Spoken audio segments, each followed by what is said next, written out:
Let's get started. All right. Thank you, everybody, for tuning in again to another episode of Rico Live. Okay, I know. Like, what the fuck do you got going on this damn channel? What is you gonna do? Is you gonna do Rico Live? Is you gonna do the Urban Bench? Is you gonna do this? Don't worry about it. The Urban Bench. Listen, I want to do the Urban Bench. Any outspoken people out there that want to join the show, all you have to do is hit me up on Instagram. The Instagram is at the bottom at the Urban Bench. Hit us up, reach out to us, and just say you want to be a part of the show. And we're gonna sit here and we're gonna talk on here. I'm gonna add you guys in the queue. If you're in New York City, it's much better because then we can meet up in person and go to a studio. You don't have to be in New York City. You can be anywhere, and let's meet up. Come here, right here, and we can do it virtually, or we can do it, like I said, in person. I prefer in person. Yes, my hair looks a mess. Okay, look like Hurricane Rico in here because Jay took my hair down, and I said I didn't want it to get done yet. I wanted to breathe a little bit because it's been in those twists for like 2 months. I think like 2 months it's been in those twists, so I wanted to just wanted it to breathe a little bit. Anyway, yeah, so we do have more vlogs coming up too for everybody who watches our vlogs here, but you guys are going to have to check out our vlog channel, which I'm going to put down below. You see it down there, Binging Malucci on YouTube. Yeah, there it is. So make sure you guys check us out there. We have a lot more videos coming out, like Jay's transition video is still coming out, okay? And other vlog videos are coming out over there. I'm giving the Shaka Khan right now. I have a good grade of hair, guys. Okay, so anybody like, your shit look nappy. I got dead ends that need to be cut, bitch. And this shit is from months and months. It done been rained on, snowed on, lightning on, caned on. Girl, what's my cane on? Oh my goodness. That's pretty good. What is she trying to do? Can I put that on YouTube? Can I put that on YouTube? No. Is that allowed on YouTube? I shouldn't push the button and do that. I wish y'all could see what I just seen. Anyway, yeah. So yeah, like I said, thank you guys for tuning in. We're gonna talk about a few things. I really don't. I'm really sleepy as fuck. Like trying to be a creative, be up all night. My creative mind comes in at night. For some reason, it come in at night and not early in the day. For some reason, I get all creative and get all work ethic-y at night. Like I'll be ready to move and do the damn thing at night. And for some reason in the daytime, it's like I'm sluggish, I'm tired, I'm sleepy. It's probably because I'll be up all night, thinking and doing shit. So yeah, having this child and having to get up at 6 a.m. or not go to bed since I'm already up, and then feeling like I'm not productive because I'm going back to sleep after I send her to the bus and not coming in here doing what I need to do, working on, shit that I'm working on and not doing what I got to do. It makes me feel real unproductive. So, yeah, I look sleepy because I am sleepy. But also, this is Rico Live. So on Rico Live, I talk shit. This is really just my mind flowing out. Bloop, bloop, bloop, bloop, bloop, bloop, bloop. Just my mind just flowing. And I just talk, and then I watch it later and be like, I sound stupid as fuck. Why did I say that? But, you live and you learn. Sometimes you live, and don't learn until later. But in this case, I have not done a Rico Live in a while, and I'm back to do a Rico Live. But I'm not going to really be, watching what I say. Not really. I'm gonna watch what I say, but I'm not gonna be being so careful and shit. Like I would on the Urban Bench. Again, if you guys want to join a panel show, it's not no big old show or nothing. It's just right here. Like I'm gonna put your box in, your box. I need like 4 people. It's gonna be me and Jay, but I need like 2 or 3 other people. And we just talk about the topics the way everybody do on YouTube, the way everybody is doing. I don't really care to do it, but I do want the Urban Bench show to have more than just my opinion. So that's why I created Rico Live, because it's not the Urban Bench. The Urban Bench is the community opinion. What multiple people are thinking, or what multiple people are doing. It's about the community. everybody, and everything in the community that the community is. All right.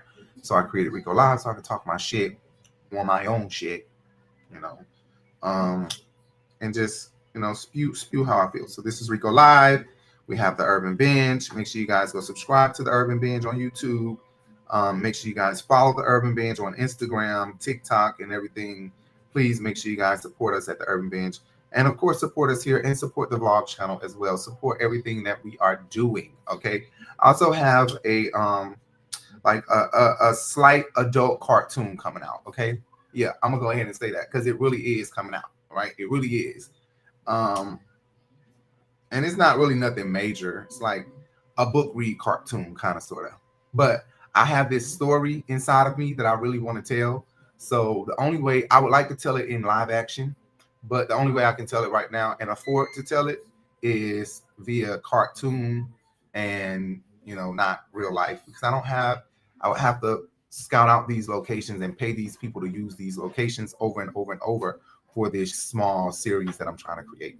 So yeah, I do have an adult cartoon coming out, produced, written, co-produced and written by me, but co-produced and co-written by Jay, because Jay made some tweaks to it, and Jay may be doing some voices in it too. If you want to join the show and you want to, voice one of the characters on this cartoon that I am creating and that will be coming out really, really soon, then contact us at judahcasting@gmail.com, judahcasting@gmail.com, so you guys can be a part of the cartoon if you want to be a part of the cartoon. If you want to just be a part of the production and you're willing to volunteer and help me out here, I do have an LLC. I do have a legit company. I can provide credits if your school will, answer the phone, the counselor, and agree to it. The counselor has to agree to it, and it has to fall into your curriculum. Daddy, look at this. Or what you're learning. And then I can give you some credits for college. Oh, damn. How many is that? Go ahead and get one. 1, 2, 3. Oh! Pick it up, cutie. She brought me some fish sticks.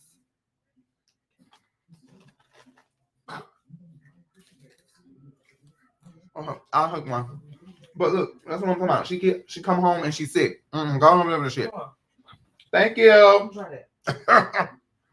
Don't get me sick. What's this? It's trying to sauce. Anyway, yeah, so we're going to smoke this blunt and we're going to discuss some things. And I want you guys to comment below and tell us, who is that? Okay, let's get started. We're going to talk about a few things. First of all, I'm not even completed my shit. So let me give y'all the rundown on. This not no joke, and this is not no rundown.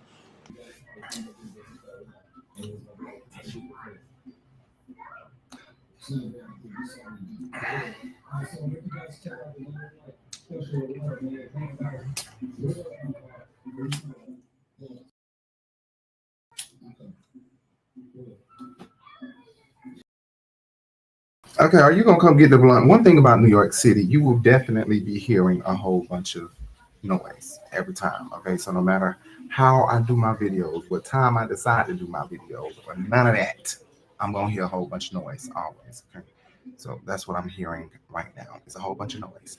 Anyway, let's get started. We have a few things we're going to talk about. So I'm going to structure the show how I would structure the Urban Binge, just to make sure that I'm getting everything is segueing the right way, and everything runs into everything the right way. So when I do the Urban Binge, I normally would put everything in sections, okay? But I'm going to do that for this. Rico Live is just be like talk till my lips hurt, till my throat hurt, till my voice is gone. Anyway, so we're gonna do politics, all right, and then we're going to oh my God, he is literally hiring U.S. district attorneys. That is just crazy to me. He has put Jeanine Pirro, the Fox News host and old prosecutor. You know Jeanine Pirro, the one who's like Nancy Grace, kind of, sort of. And did I say her name right? Nancy Grace, right? Yeah. No, Nancy Grace is a little bit better than her. She mean. Janine Pirro is mean as fuck. Yeah, she is. She is mean. But he just made her the interim U.S. District Attorney for Washington.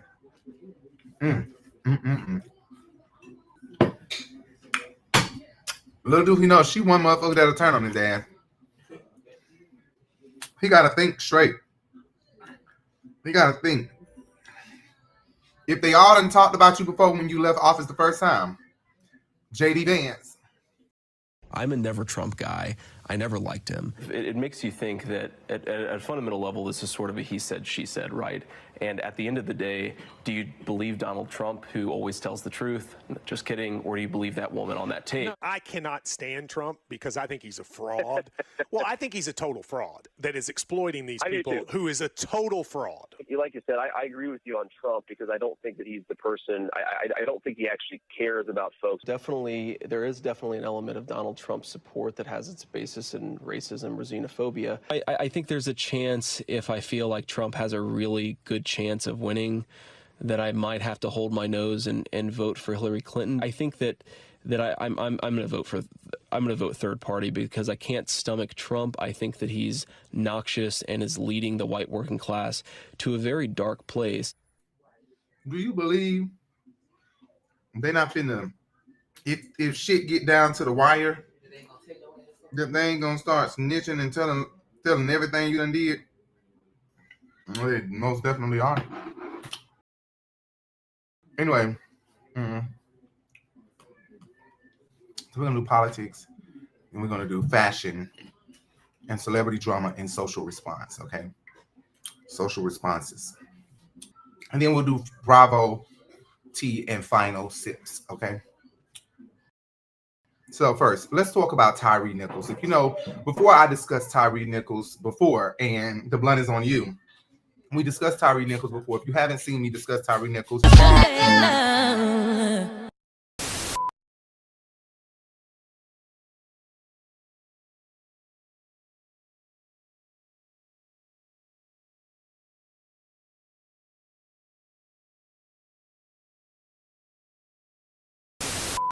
anyway, let's get into some more hot topics after hearing those angelic voices. Before we all scoop singles. Tyre Nichols. Joe, we're learning more about what happened in the deadly arrest of Tyre Nichols. The 29-year-old black man died 3 days after being allegedly beaten by 5 police officers during a traffic stop in Memphis, Tennessee. This happened earlier this month. Now, a preliminary autopsy report is revealing what may have caused his death. Oh, Vicky, that independent autopsy done by the family on behalf of the family and their attorneys found that Nichols suffered extensive bleeding caused by a severe beating. And the family and their attorneys say that that is consistent with what they saw on that body cam footage that they viewed earlier this week. They've also said that this is an unfortunate story. I remember when I first heard about it, I didn't really pay much attention. I really thought it was, just another incident where maybe a black guy pulled a weapon out on an officer or something of the sort. I didn't really read the story. I just assumed what I wanted to assume, and I was more than wrong. I was more than wrong in my assumption that this was, a crime that went wrong, where the officers had to catch the bad person. The bad person ends up having weapons that they're not supposed to have, and ends up getting killed by officers, is what I thought. Apparently, clearly, that was not the case, because Tyre is dead, and Tyre was killed by several 6 feet tall and more police officers. These officers have all bailed out of jail by this point, but imagine the weight that they had to have on this 145-pound boy if they are all officers on the Scorpion team. They're built like quarterbacks. They're built like brick walls. All these guys are built like they stuffed their bodies with footballs. Seriously. And they are beating this boy like a boxer bag. Like those boxer bags that you hit and the head is hanging and you just punch the red thing. That's how they were punching this boy head. And I find it just totally ridiculous. Another thing that I wanted to say is I've had more issues with white cops with black cops than I have white cops. And I know I seen that reel on Instagram of a girl saying that, and I had to think about it for a moment and say, you know what? That is true for me too. I've had more issues with black cops than I have with white cops, and it's fucking ridiculous that the badge overrides the skin color, and you don't even know that you're just a few decades or a lot of years away, but not too far down the line, a few grandmas away from not even being able to sit your black ass right there with that badge on you. And you have a nerve to be nasty, mean, and messed up with your ways, beating this boy up, as if you don't even know that you have on a blue outfit to protect people, not to beat the hell out of this boy for no reason. It's going to come out that there was a personal vendetta behind why he did that. Something that a lot of people are talking about is the white guy that tased him. At first I couldn't understand the significance. I'm like, you know what? Clearly, if you look at the video, visibly the white guy is not there during the beating. He tased him and all. But here's what the white guy said: I hope they stomp you out. The 6th Memphis officer has now been fired following Nichols' death in a hospital 3 days after his arrest. ABC's Elwin Lopez joins us now. And Elwin, this is the white officer that Tyre Nichols' stepfather told us the family believed should have been charged. Yeah, Janae, that's right. Good morning to you. Tyre Nichols' family tells me they want to see everyone in those videos held accountable for their actions. Now, Preston Hemphill is one of the first officers seen confronting the 29-year-old. Memphis police stating that officer violated several department policies, including truthfulness and the rules on handling a stun gun. Now, when you take a look at this video, he's the white officer seen using that stun gun during the first police interaction with Nichols. And after Nichols runs off, he is heard saying he hopes they stomp him. 5 other officers, all black, were fired and now face second-degree murder charges. So far, Hemphill has not been charged. So with him saying that after the guy got away, after he tased the guy, Tyre took the shirt off and took off running. They chased Tyre down and beat his ass. Ooh, let me stop cussing, I'm sorry. And beat him up, I got so upset, until he was black and blue and dead. And I think that is totally ridiculous, that it took all of that, as if you are not Memphis cops and Martin Luther King's blood is not in the concrete of Memphis. As if Martin Luther King and all these black men who are now older or dead didn't run and riot through Memphis due to Dr. King's death and due to the racism that they got tired of enduring. And y'all do things like this and don't even give a about. Let me stop because I'm so pissed off about it, and don't even care one lick a bit about how you conducted and handled yourself with this badge on. So yeah, I think that the white guy should be charged because we don't know what blow took him out.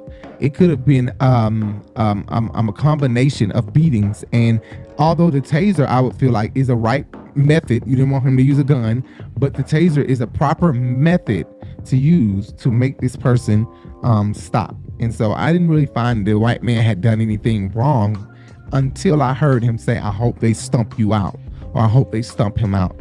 That was a bit far. So it made you seem like you were part of it, because the taser, they're saying that he died from being beat up badly. I believe that's what they said, the autopsy said.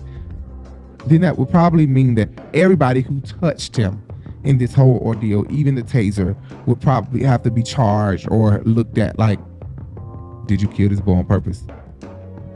Now, this comes just a day after President Biden and his VP met with members of the Congressional Black Caucus to talk about renewed calls for police reform. And take a look at this. A new ABC News Washington Post poll shows that 34% of Americans say they are not confident at all that police are adequately trained to avoid using excessive force. 38% say they are not confident that police treat everyone equally. Now, Hemphill's attorney says that they are, quote, regrettable about the firing of his clients, but they say that they will continue to cooperate with authorities. Guys. So I just want people to focus more so on the beating and the black men who did it, and focus on the investigation and see what blow took Tyre out. We need to worry about the fact that this is a black on black crime, and this is unacceptable. And you know, the crazy part is the Scorpion team was clearly built. The Scorpion team was clearly built to combat gang members and to scare them back. Oh, okay, I don't want to eat. I'm sleepy. I'm over here. My eyes closed.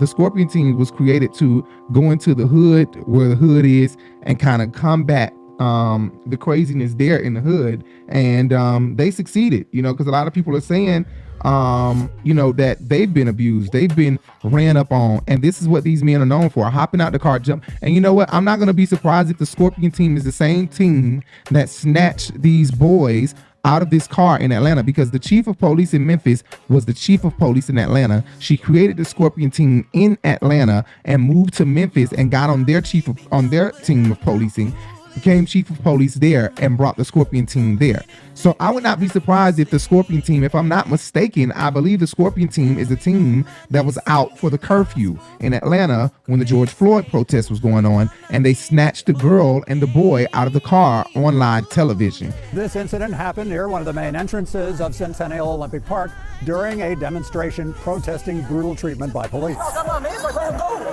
The young man behind the wheel of this car drew attention from police as he tried to record cell phone video of Saturday's demonstration.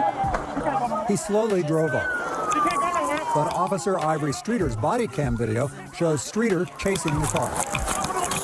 Then body cam video shows another officer hitting the car window with a baton. Then police confront the passenger, Tanaya Pilgrim, who doesn't exit immediately because the car is moving. The video shows Officer Mark Gardner responding with his taser. It is a vicious act. The tasing, it went on for some time while she was shaking and screaming. Seconds later, the driver, Messiah Young, gets the same treatment through a broken car window.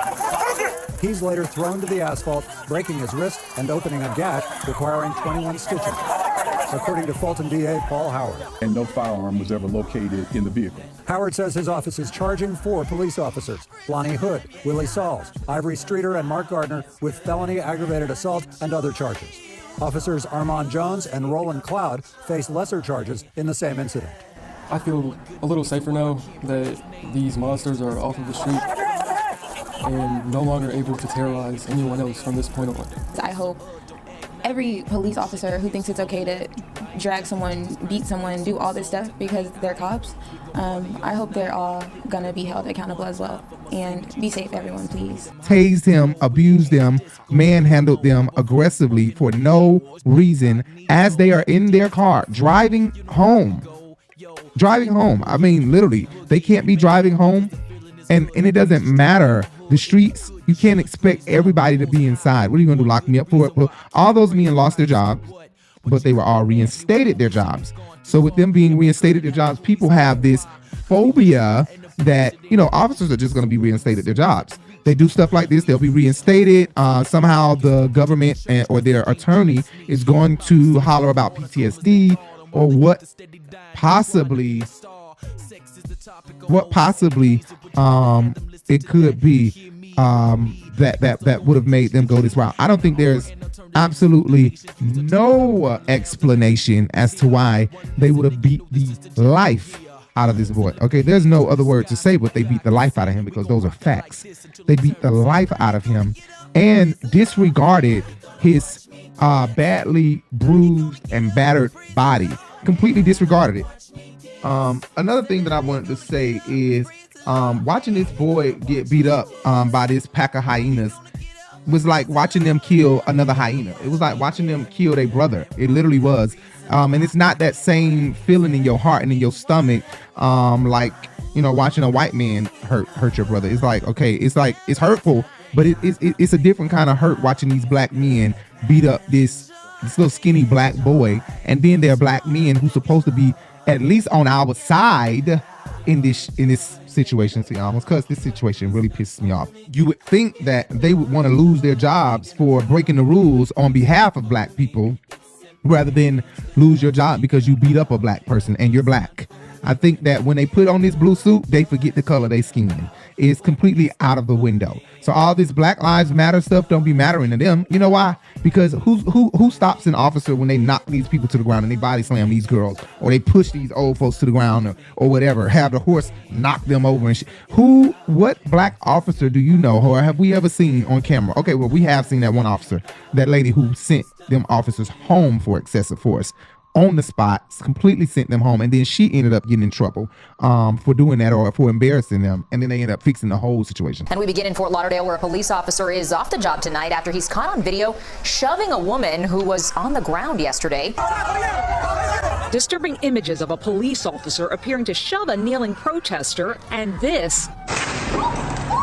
A woman left hurt and bleeding during Sunday's clash in Fort Lauderdale is raising questions about how police responded. And after a peaceful demonstration in March Sunday over the death of George Floyd while in Minneapolis police custody, Officer Steve Coherence is suspended for doing this afterwards. That officer has been removed from any contact with the public.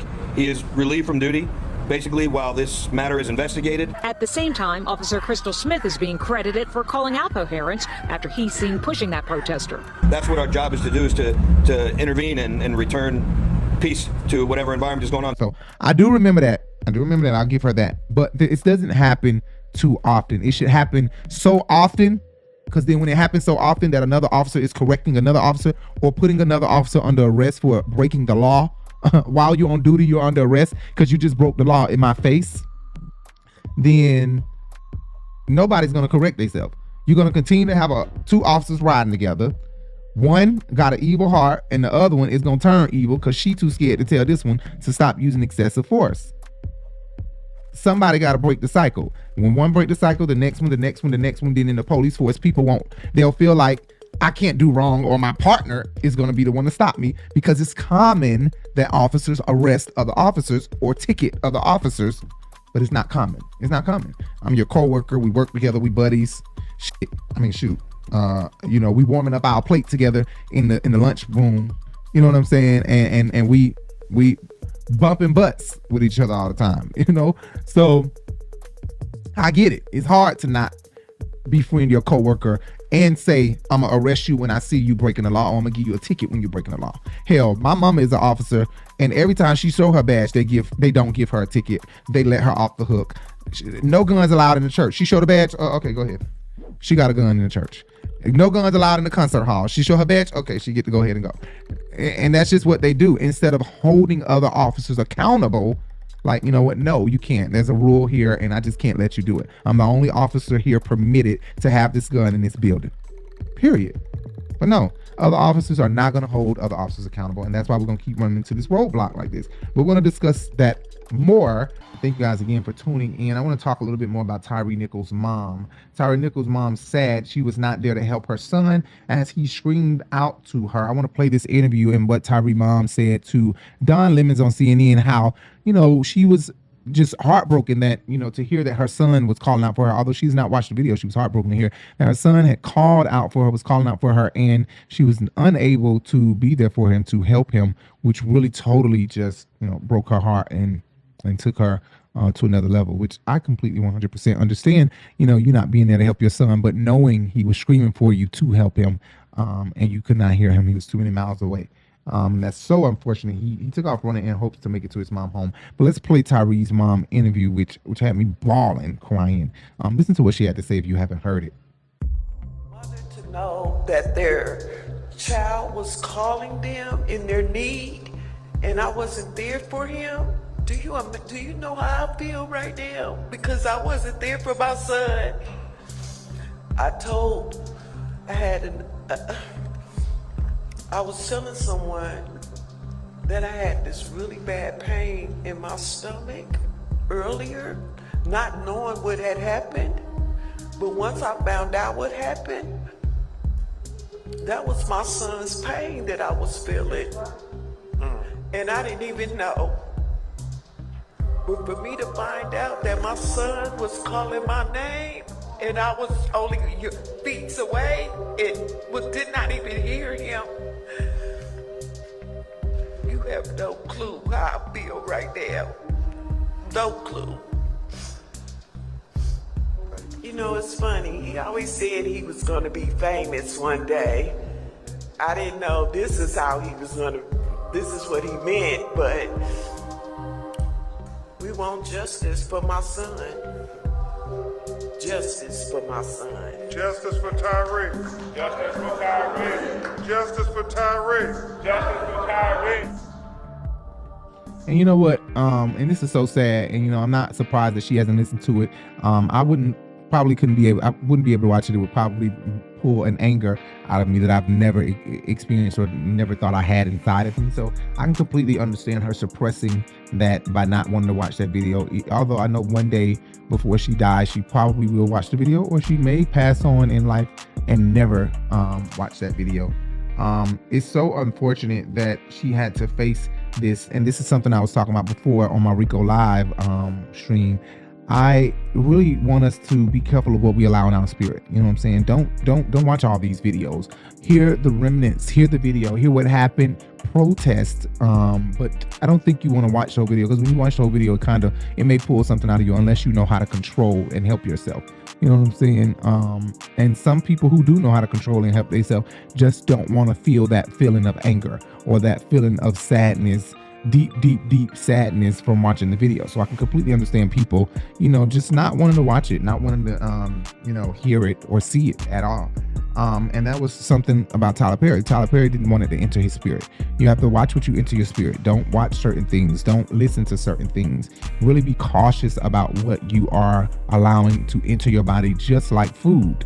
Really be cautious of it. Tyler Perry said he's unable to watch it for his own peace, sanity, and his own mental insanity. He wants to refrain from watching the video, although he is heartbroken and super saddened to hear this. He really is distraught by this situation. I really don't want to read everything Tyler Perry said, but Tyler Perry said, I said I wouldn't watch that video, Tyre Nichols. I said for my own peace of mind, for the sake of my own sanity, for my hope for what's left of the human race, I would not watch the awful murder of another black man. This time I would refuse. I wanted to have the luxury of many people in the world who can just turn it off with ease. Many people can't imagine it happening to them because honestly, it never will. I was determined to see what that space felt like for once. I would cover my ears and not let in the outside. I knew it wasn't possible because when some people hate the outside, it doesn't matter what's on the inside, even if what's in there looks like them. So today, I will cry, I will be depressed, I will curse, I will be outraged, I will want to burn some shit up. I will be in agony. I will let my heart break for his family, and I will moan with his tenor harmony from my own experience that is every black man that's ever called for the safety of the arms of mama. I will inaudibly scream. But somewhere in the wrestling between the moon and the sun for the right to deliver light as if one is good and the other is evil, in that hour, I will get quiet. Then I will be still. I will weep, and then I will pray. And with the morning light, no matter who tried to dim it, I will get up and I will fight on. Tyler Perry. My God, he said that. He truly said that. He looked just like George Floyd in this photo. Tina Lawson, wow, Tyler, I struggled with whether to watch also, but I was compelled to make myself watch it. So at 12 a.m., I watched one.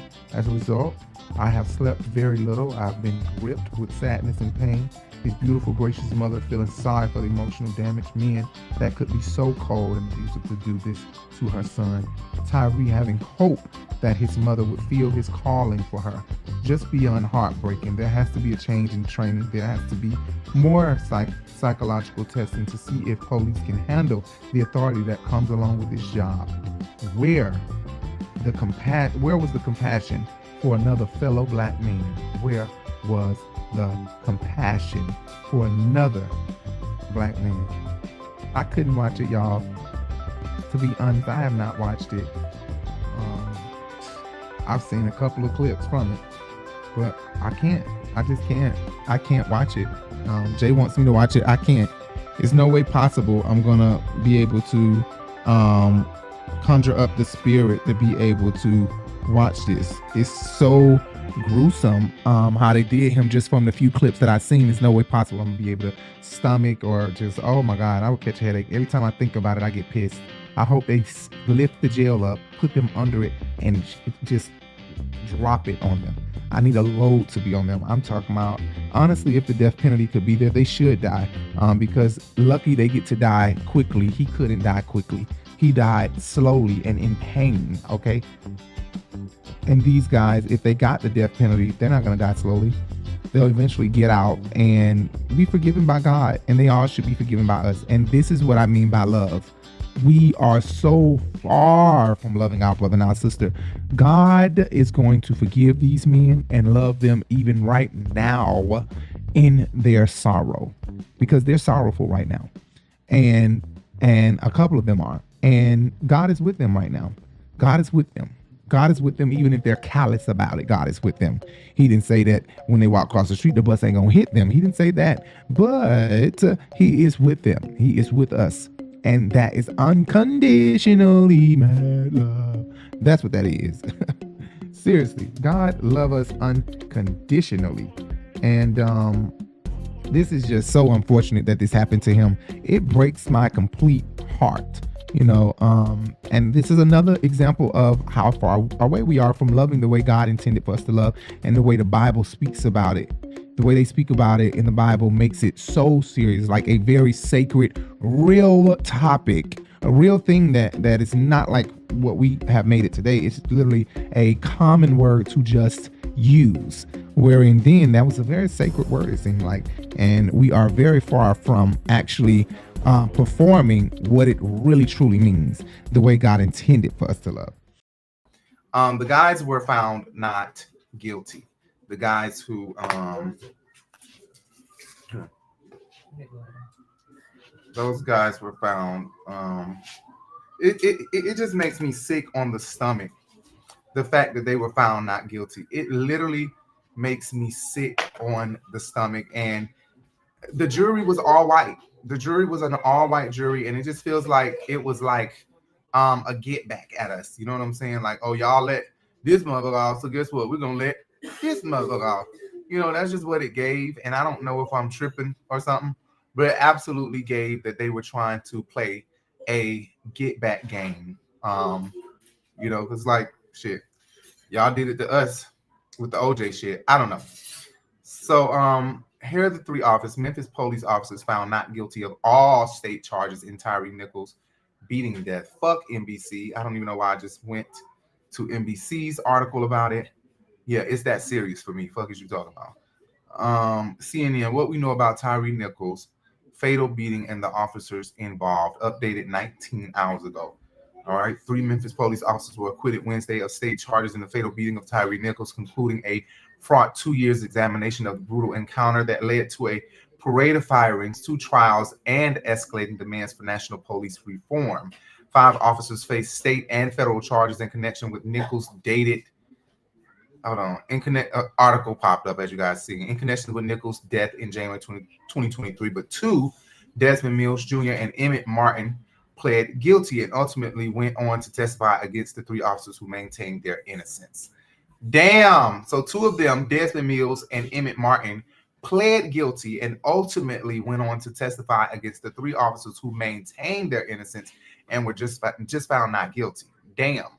Former officers Tadarius Bean, Demetrius Haley, and Justin Smith were found not guilty this past Wednesday on all state charges, including second-degree murder.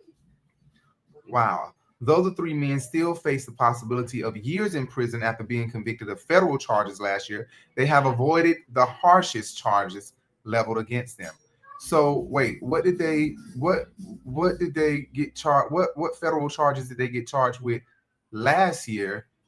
That former officers Tadarius, Demetrius, and Justin were found not guilty Wednesday on all state charges, including second-degree murder. Okay, so they were found not guilty on state charges.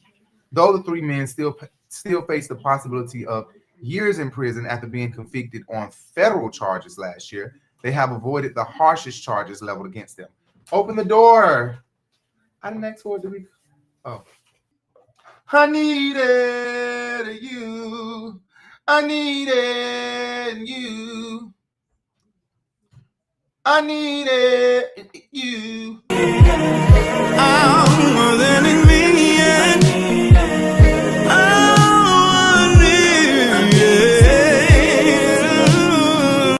Okay, those are 3 men still face hospital. Okay, but Nicholas, a 29-year-old black man, was hospitalized in critical condition after the arrest and died 3 days later from injuries sustained during the beating. Graphic footage of the encounter captured by police poll cameras and body-worn cameras was released to the public and examined in excruciating details during both trials. Nichols' death fueled nationwide protests against police brutality, particularly against black men, and heightened scrutiny of police in Memphis and majority black cities. All officers charged in the case were black, and a Department of Justice investigation found the Memphis Police Department engages in discriminatory policing of black people. Wow. If y'all don't get the fuck up out of Memphis, something's got to change. If the Department of Justice investigated, this was the Department of Justice when Biden was in office. I can guarantee you when Trump was in office, they didn't go do that. When Biden was in office, the Department of Justice did an investigation and found that the Memphis Police Department does in fact engage in discriminatory policing against black people. Do you hear that shit? So it's like, if white people already know this, how often are they just doing shit and don't give a fuck because they know this fact already? This is a fact. This is not an opinion. This shit is a fact because this is the highest Department of Justice, or of, I guess not of the law, but of justice, or policing. Okay. This is the Department of Justice investigated. This is a fact. This is on paper. This is printed out, written down. They went and witnessed this with whatever evidence they have. They're not saying that it's a possibility. They found that in fact the Memphis Police Department does engage in discriminatory policing of black people. That means any kind of policing, pulling y'all over just because they just seen your black ass at a red light and lie. They ran your tag and seen you was black. Just being evil and mean for no reason. And not only that, how many police officers sign up to be an officer there because they know that they can just be mean and evil and hateful? Not white man signs up for Memphis Department, Memphis Police Department because he knows this and wants to make a change. No, that ain't gonna happen. Sentencing on both the state and federal charges remain pending. Okay, sentencing on both the state and federal charges remain pending, but we know that the state charges aren't going to be pending for long because clearly they were just found not guilty. Those 3, at least. Good job for the other 2. I guarantee you they don't have a guilt.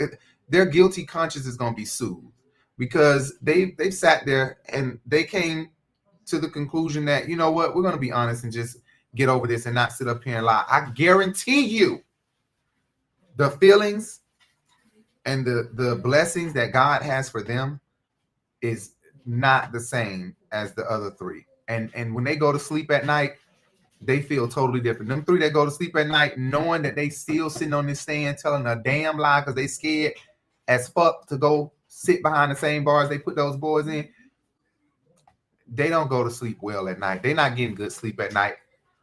But I can guarantee you them other 2 boys is. They getting better sleep than them. They may not be getting the best sleep, but they getting better sleep than them other 3. And they think they just got off scot-free because the state just found them not guilty. But even if federal charges are not found, if they found not guilty on the federal charges, no matter what, God always win. That's all I'm gonna say. Period. God will always win no matter what. They gonna get what's coming to them. They will reap. Okay, they gonna reap. Because no matter what, the video speaks for itself. You beat the fuck out of him. Get the fuck out the fucking cup. Damn, I didn't do anything. Hey, I didn't turn your ass around. All right. On the ground. All right. Okay. Get on the ground! Okay. Tase your ass! Tase! All right, I'm on the ground. Lay down! Tap down!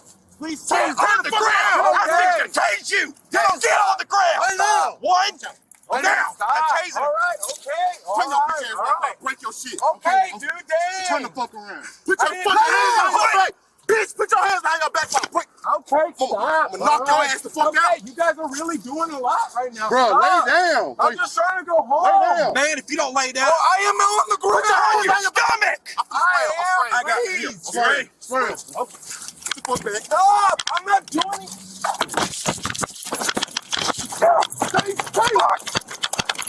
Stay.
I don't give a fuck if he spit at y'all face. What we seen was him not doing anything, being beat the fuck up, drug out of his car, being beat up badly. Okay, ain't no ifs, ands, or buts about that. I don't even see how this jury found them not guilty. But we'll do another episode for another day, and we'll go over, you know, if the court documents are public. I'll do just what I did to Diddy video. Check out the Diddy videos if you guys want. Go check out the Diddy videos. We read through a few of his lawsuits and documents, court documents. So go check out that Diddy series.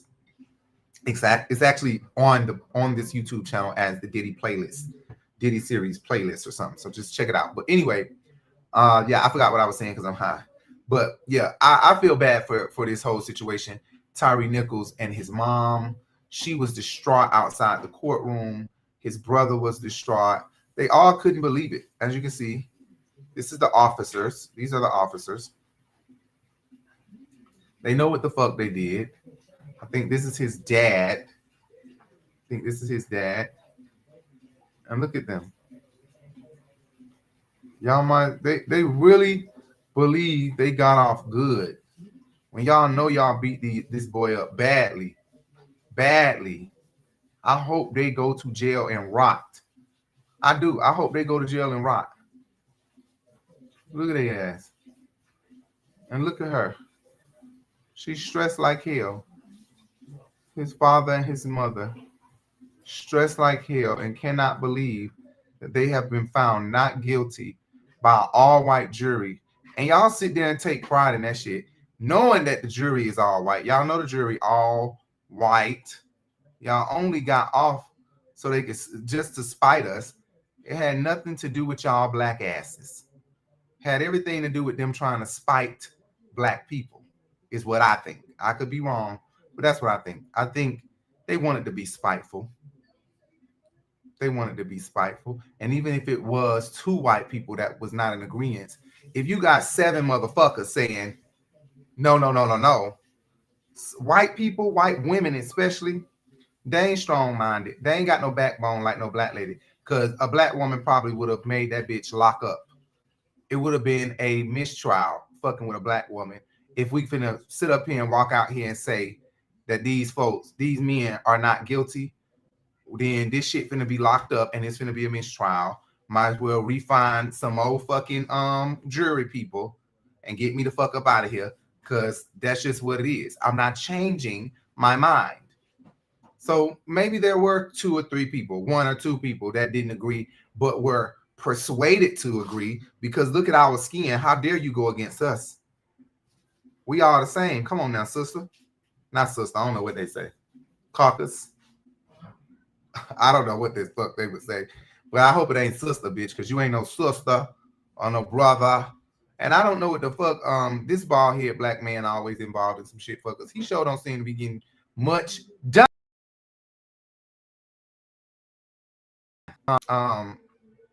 What's his name?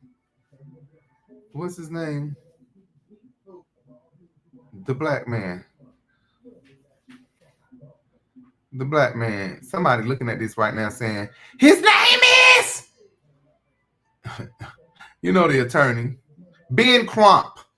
Shit, I don't even see it right here nowhere. Why the fuck they put that you signed for? Where? Did somebody just come to the door?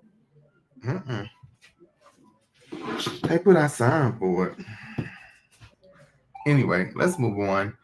Pray for Tyree Nichols' mom. Pray for Tyree Nichols and the family, because this is so unfortunate that she is having to face this whole thing, that her son is just absolutely gone and these people are getting off scot-free, seemingly. Let's just hope that the federal case works itself out. Okay, let's hope the federal case works itself out. The last thing we're going to talk about in politics, because Donald Trump doing so much shit, I have to talk about that on another day for a whole nother episode. This motherfucker's crazy. But again, if you don't believe in God, you don't believe. I believe in God. I believe that there is a entity bigger than us all that is a good spirit and is all things good, can't do no wrong, can't do no bad. It's the high that we will get evil in check in due time and at the right time. So evil won't prevail. Evil won't prevail. And that's for the non-believers. You know, you have to speak like that when you're a non-believer to people, you know, to people who are non-believers. Anyway, April 2025. No, it wasn't April 25. So just a few days ago, House Democrats in Georgia walked out. The Georgia House Democrats walked out a couple days ago, May 6, 2025. And they walked out in protest of a vote, voting to ban a bill banning gender affirming care for inmates. I feel like depending on, so first, let me just say this. Georgia House Democrats staged a walkout during the debate on Senate Bill 185, which bans gender affirming care for state prison inmates. Senate Bill 185 is part of a series of Republican-backed legislation targeting transgender individuals, including bills affecting state employees and youth. The bill passed the House with 100-2 vote and now awaits Governor Brian Kemp's decision for approval or veto. He will definitely be approving that. This Republican-backed legislation bans the use of state funds for gender-affirming medical care, including hormone therapy and surgery. That's the House with a 100-2 vote, and Governor Kemp signed it into law on today, actually. So he has already signed it into law on May 8th, 2025. SB 185 prohibits the Georgia Department of Corrections from providing gender-affirming treatments to inmates, a move affecting approximately 5 transgender individuals currently incarcerated in the state. So there are only 5 transgender individuals currently incarcerated in the entire state of Georgia. Okay, do you hear that?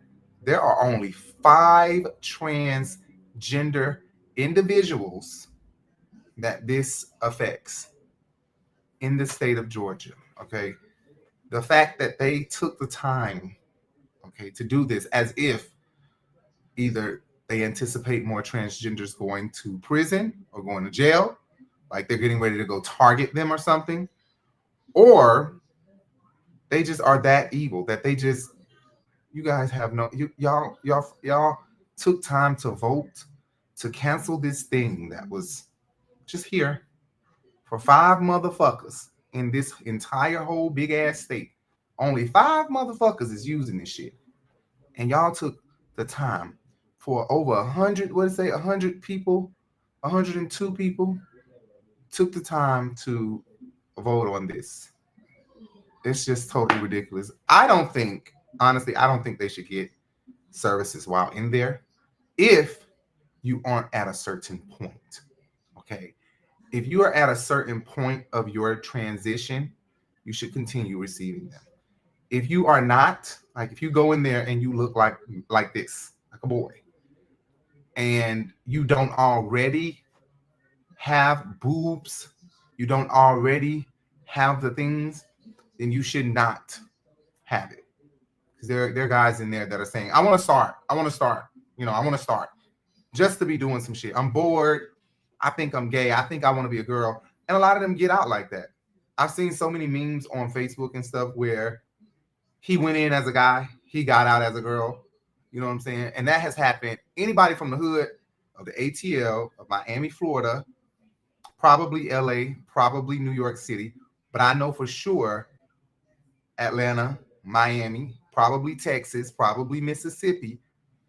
Y'all know me and go, not everybody, but y'all have come across these memes, or y'all have come across people, y'all have heard closely of men who were complete thugs, sat in prison for years, decades, a decade or multiple decades, and come out completely gay and now transgender. I know I've seen the memes, and I've actually had sex with somebody who's now transgender, who was straight a nigga and got children and baby mama and everything.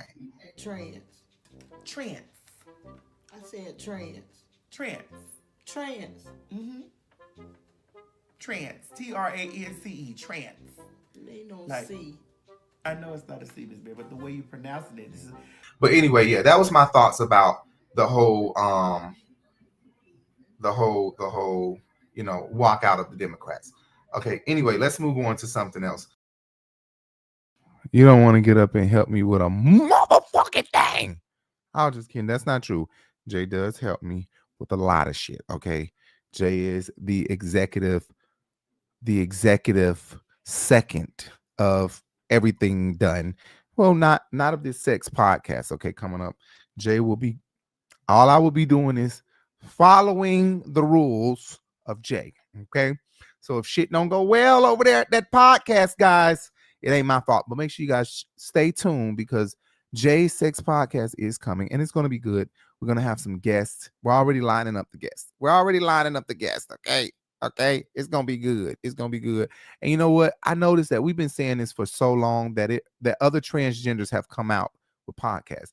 And maybe it was our fault. Always running my fucking mouth, telling people what I got coming out, what's getting ready to happen. And boom, get slapped in the face with somebody dropping it. But what God has for you is for you. So whatever it may be, you know, your shit is gonna come for you, no matter who take it or try to copy it. You know, Elvis took a lot of shit from James Brown, but who did it better? James Brown. The white people may say Elvis, but we know who run this shit. Black folks run this shit. We run this shit. Okay. Bad self. Say it louder. Say it louder. Anyway, let me play this video. In this video, I'm having a full-blown anxiety attack and I'm trying to calm down. I'm not editing. I'm showing y'all everything in real time, and it's okay if the internet doesn't agree with me, but they call me dramatic. Let me tell y'all something. I pay all the bills in this house. I like to be clean because, one, from trauma. Two, is just who I am as a person. We have a big house. I clean this house up all day by myself. All day. I have big kids in this house. I haven't been downstairs in 24 hours because I said, I'm not in the mood to clean up downstairs. Told my daughters live downstairs. We live upstairs. Told my daughters yesterday, I just cleaned up the whole house upstairs. All I ask is for downstairs to be clean because I need to come down there and go to the laundry room. I just walked down the steps. I'm going to show y'all what downstairs look like. I want my daughters walk around here with their hair done. Every pair of sneakers that come out. That's the problem. They got iPhones. They got iPads. They got their own room. They get everything they heart fucking desires. You hear me? And so I'm going to fast forward that because it gets lengthy. Who say that? If it was something that was that bad, it should have been addressed to me. Did y'all talk? All right, that's getting a little lengthy, so I'm going to cut it there. Now, listen, I don't pretend to know. It gets a little lengthy right there, so I'm going to fast forward that. She proceeds to go downstairs to the room and show us a pile of doo-doo, in the corner. I don't know what the fuck this throw up noodles is in the corner of these children.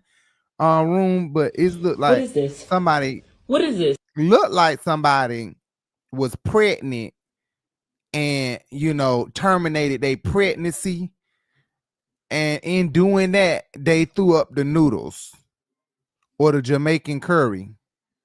That's what it's giving. It's giving Jamaican curry or noodles. Okay, that's what it's giving.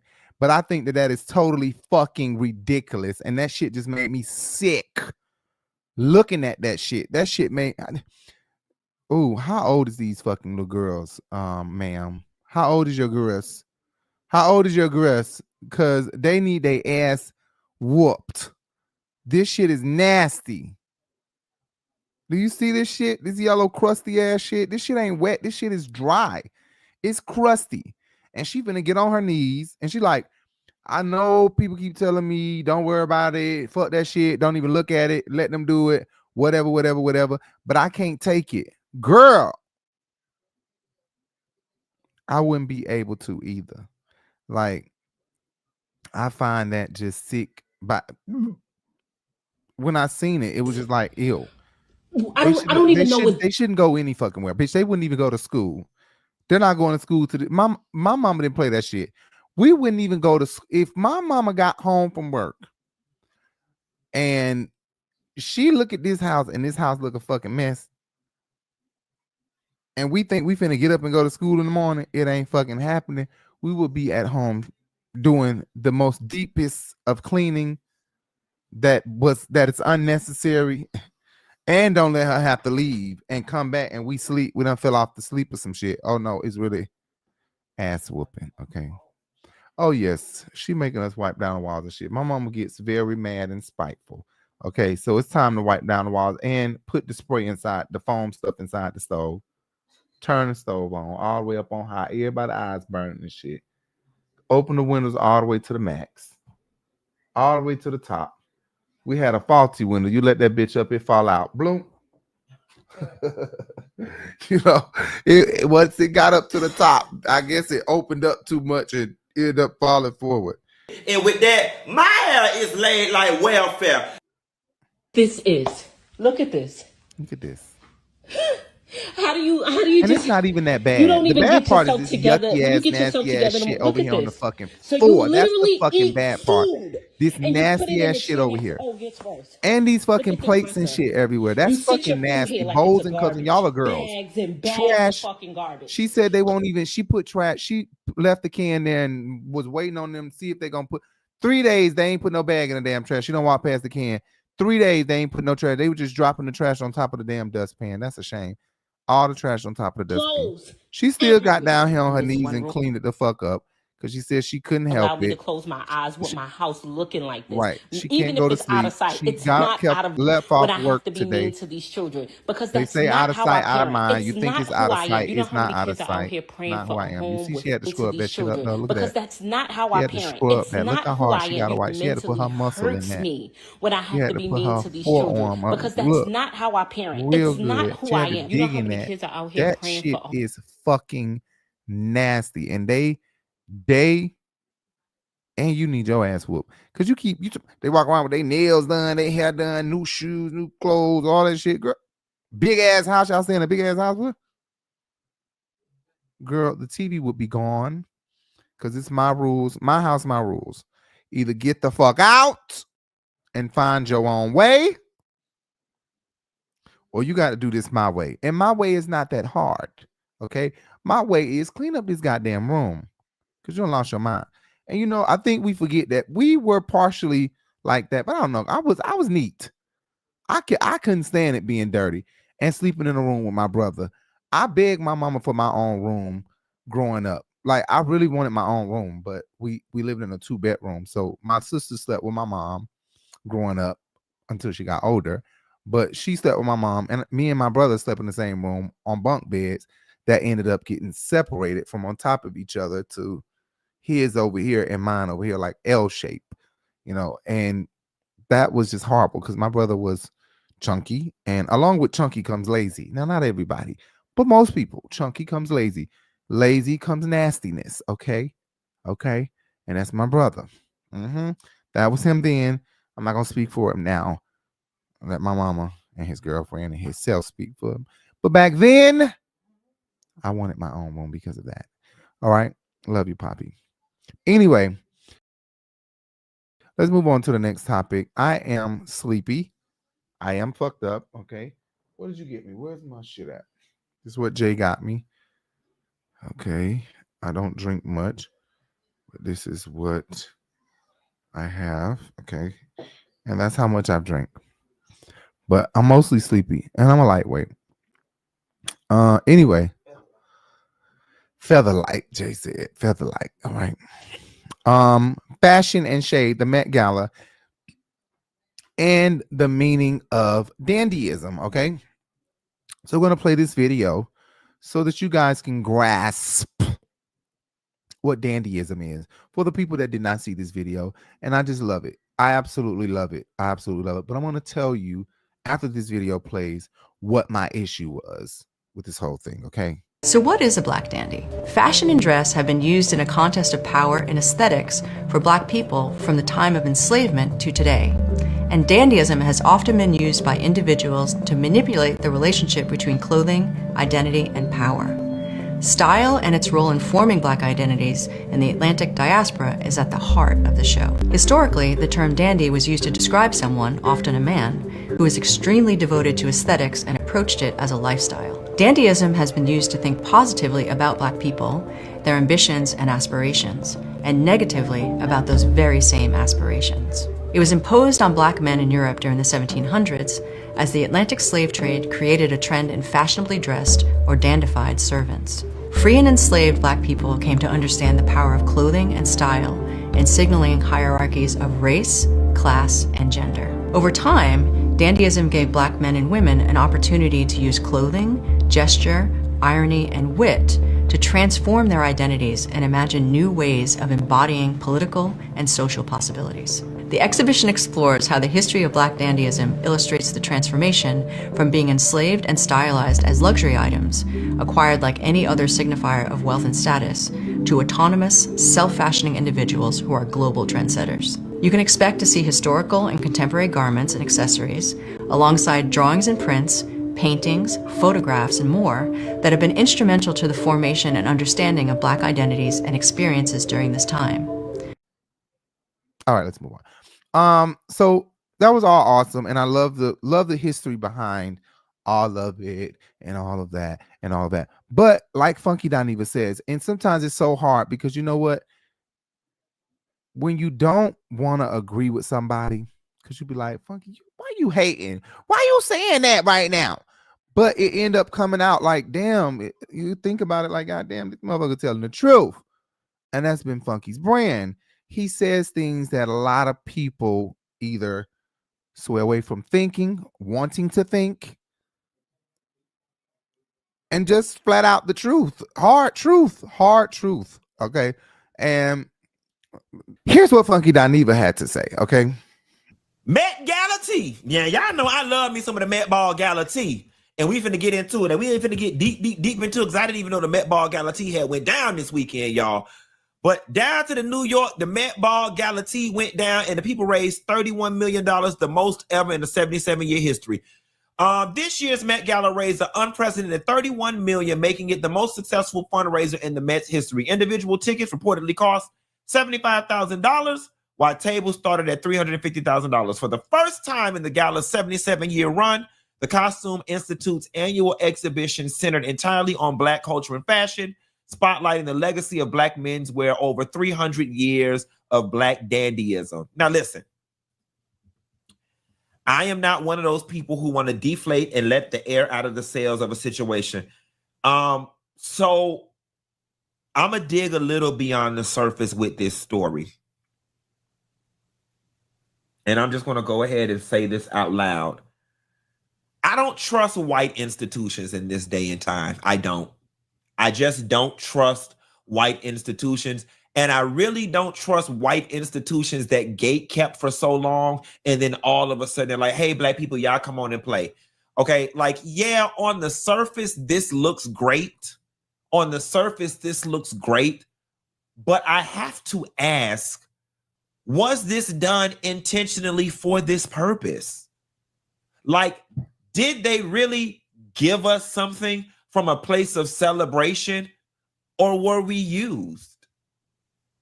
That's kind of where I'm at with it. I'm like, was this truly done from the bottom of their heart and from just a great place that, oh, we finally think it's time to celebrate Black culture? And if it was, I apologize for everything that's coming out of my mouth and for second guessing the institution. And I say thank you if it truly came from a place of good intentions. But I also look at it like, I find it odd that all y'all ain't do it no other time. The economy is where it is now. And then bam, y'all give it. I just don't know how to feel about it. I'm going to tell you something else that made me feel a certain type of way. Jenna Ortega and some of the other people who decided that they were going to come to the Black Met Gala tea and not abide by the theme. That was insulting to me. There were a lot of people who walked that red carpet who had absolutely nothing to do with the doggone theme. And it's just like, this is so disrespectful. You want to be at the Met Gala tea, but you don't want to celebrate the Black and all of it. Why are you here out of theme? And then now all of a sudden they give it to the Black people, and we so damn happy just to have a little bit of peace. We ran down there and gave their ass $75,000 a person and $350,000 a table. I just don't know where I am with this. I just don't know where I am with this. A situation was created where they blocked us out for so long, then they charged us to get in, and at the end of the day, the money went to them. It would have been different if they said, we're going to give a portion of these proceeds to a Black institution, the United Negro College Fund. I just feel like we were used. I feel like we were used. I feel like homage was paid. Okay. I do feel like homage was paid. But I feel like we were used. And I feel like we were exploited. Then again, many people can argue, Q, you know what? No, this is a step in the right direction, that we're showing the greater society that when they bet on Black, they have positive results. So I don't know if I'm looking a gift horse in its mouth right now. I don't know if I'm undermining an institution whose intentions were good, but I can't help but feel a little leery about all of this. All right. But I'm going to choose to take my leery hat off. I'm going to choose to take my leery hat off, and I'm just going to look at it all positive moving forward as we get into the fashions of it all. But I totally agree with a lot of what Funky done. It's hard because, you know, y'all raised that much money when that money could have went into something else. We could have created, and don't let me say this out loud because Jason Lee went and created the shit at others' expenses. And but like seriously, a Black Met Gala, okay?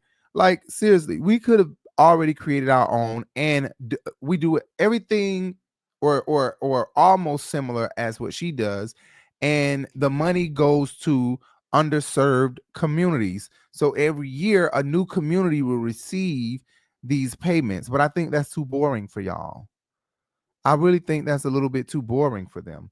But they need to find, I mean, where does this money go for the Met Gala? I'm sure it goes towards something. Oh, it goes towards keeping the Met up and running, right? Keeping the Met up and running. Well, let's do a Black one, and let's keep these schools up and running since Trump is trying to shut them out. Right. That's what I'm saying. Keep the shit up and running. Okay, so the meaning of dandyism, just seeing all of this dandyism meaning and seeing that so many people were honest about, you know, not knowing what it was. So many people were honest about not knowing exactly what dandy or dandyism is. And so it was just awesome seeing people explain it and seeing this historian just break it down so freaking well and just give it to us so well like she did and like they did. It just made me like feel like the whole year need to be dandyism. Like everybody need to go out and we just need to rock, just act like we living in the 20s and the 30s around this bitch, because it just something about it. It's like something about it just feels spiritual. something about it feels, and I know it's ancestral, but it just feels spiritual. It feels like some type of deep power in it. It feels like there's some type of power. You know how like you may do a spell, or you may do not do a spell, but you may like do something and there's still like some lingering in it. Like it feels like although the 20s and 30s is dead and gone, there's still some power in it, if you feel what I'm saying. Like there's still some power. Like if we go back and use some of the things from that, not like Trump is trying to do, but like dandyism, you know, like there's some power in that fashion, in that style. That's what it feels like. And we should do it all year. Just dandyism it all the way the fuck out. So because I agree with this guy, this social media influencer so much, I don't know what his name is, but because I agree with him so much, he completely nailed, okay, he nailed his review of the Met Gala looks. Everybody, I believe everybody he talked about I like. Now there were probably a couple of people he said okay to that I was like, but for the most part, everything that all of his judging, I felt like once I looked at his, there was no need for me to do one, because he had really did it quickly and precisely, and he was so damn accurate for me, you know, for what my opinion is about the Met Gala and the fashion there. He was accurate. It was like all I had to say was ditto. So I'm going to play his clip because he really did read it down, and I agree with him 100%. Okay, what he's saying is what I'm getting ready to damn say. All right, so the theme was Black dandyism, tailoring Black style. Is it giving Met or we should have never met? Let's talk about it. Met. We should have never met. This is not on theme at all. This was a time for you to put on that blue suit that you was twerking in at the Democratic rally with Kamala. And you stay in a pantsuit and you go put on a praise dancing gown. We should have never met. Met, but it's also wide. It's giving widescreen TV. Hang it up, flat screen. It's giving Twizzlers, but we should have never met that headpiece, Alicia. Met, but it look like your ceiling be crumbling at home and the dust got all over your jacket. Met.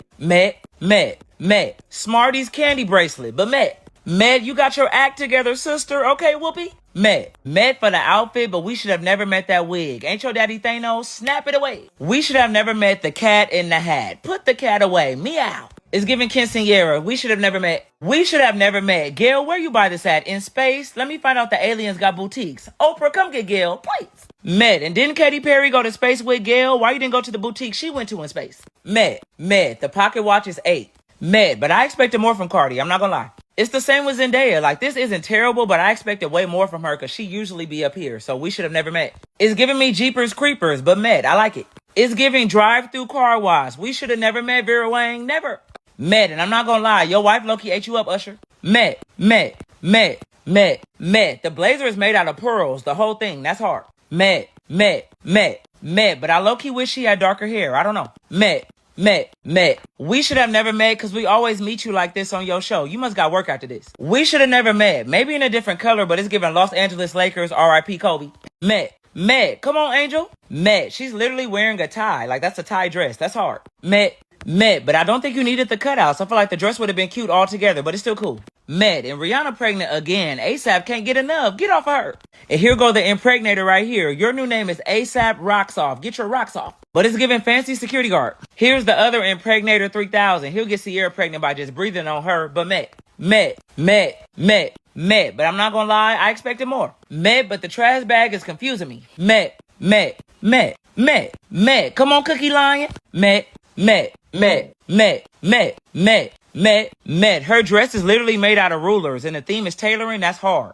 We should have never met. I don't know. It's looking like you about to give us communion. I don't know because I like it, but then again, I don't. We might have to meet over Zoom because I don't know if we should meet for real yet. And look who decided to show up all the way from Zion. Lauryn Hill made it up the hill, y'all. Met. They must have told Lauryn Hill that the Met Gala was yesterday, so she ended up coming today to trick her.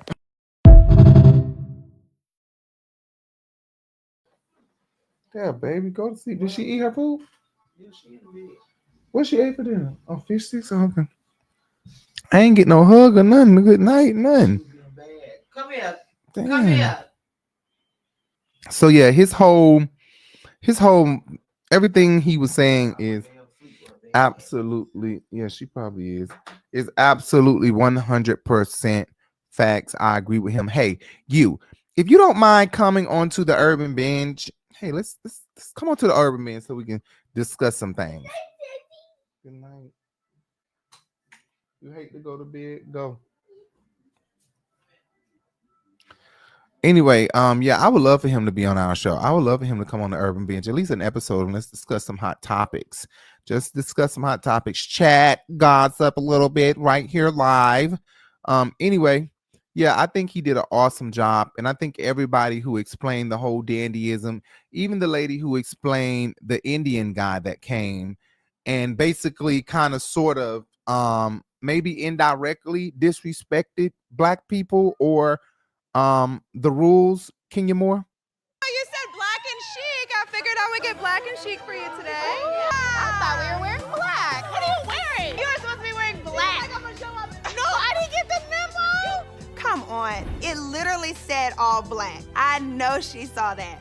But it's cool. It's cool. She came here twirling in the wrong color. What I need to get you. Oh, hi. How you doing, girl? Oh, my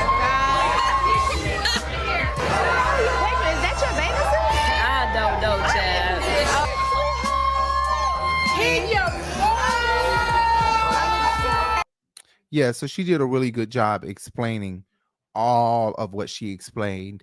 And I just loved it. I am disappointed but not surprised but how South Asian Americans are responding to the South Asian people on the red carpet. The boosterism highlights how you really don't understand anti-Blackness. So Diljit is a Punjabi performer and he is celebrating his heritage, right down to the Punjabi flag, the turban, and the sword. All of that would be fine if the exhibition was about anything to do with, say, I hate the British. Perfect choice. And many South Asians have said, well, he's showing our tailoring excellence. Again, the show wasn't called Tailoring Excellence. It's about Black tailors, Black dandy, and Black excellence. And he isn't raised in the United States. This is why Mindy Kaling understood the assignment. She was raised here. Before the South Asians raised outside of the U.S., the assignment is a little more cloudy. I'll give them that. But for the creators who are making videos celebrating how pro-Indian, how pro-Punjabi these were, you just proved how, one, essay questions might be hard for y'all. Because that's what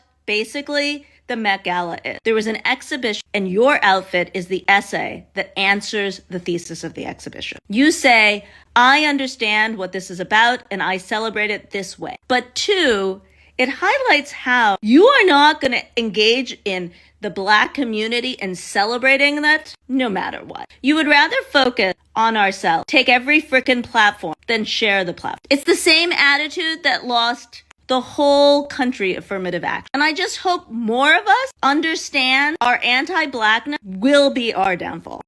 I mean, I love this Met Gala. And not only that, the crazy part is we're only watching the red carpet. And we get this involved in it. And we're only watching the red carpet. If you see Megan Thee Stallion stories, you'll see that Megan Thee Stallion kind of recorded a little bit. And they said that she got kicked out, but she confirmed that she did not get kicked out for that. But if you look at her stories, the video, you'll see that a lot of people were looking like, bitch, what the hell? You got your phone? What the hell? And she said, I snuck my phone in. I took the black tape off. Listen. Trying food at the Met. Cornbread with caviar. Wait, let me have it. Yeah, sure. Okay, let's see what we got. Cheers. Cheers. Cornbread and caviar. I like it. I said it was good. Cornbread good. She didn't believe me. Yeah, I like it. A white truffle lobster roll. What we think? Cheers. Cheers. I love it. I love it. What you think was better? The cornbread was better. Okay, now we was hungry. I like the cornbread better. Vegan lox? You eat the whole thing like this too. Just a scoop, a cup. It's pretty. Cheers. It's funny looking. Okay, cheers. Cheers. Why I say it ain't good? I don't know about that one. That was better than what I thought. It's good. No. You ate it. It's good. It's real Ting good. ting. Oh, that's delicious.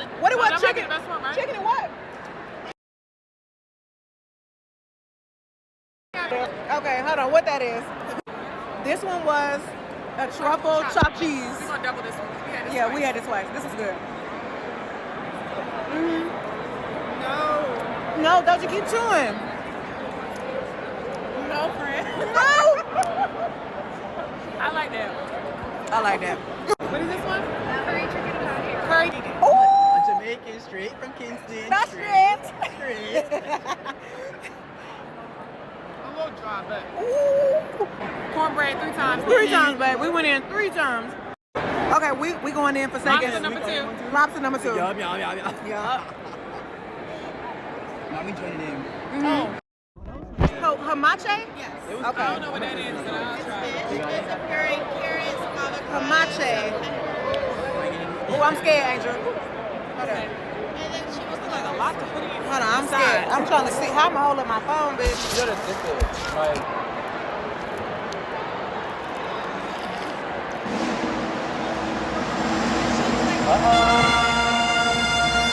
That was good. I like that. That was good. It was a lot though. We're not supposed to have our phone. Not at all. Put your phone away. But we're doing it. Oh, I snuck the phone inside.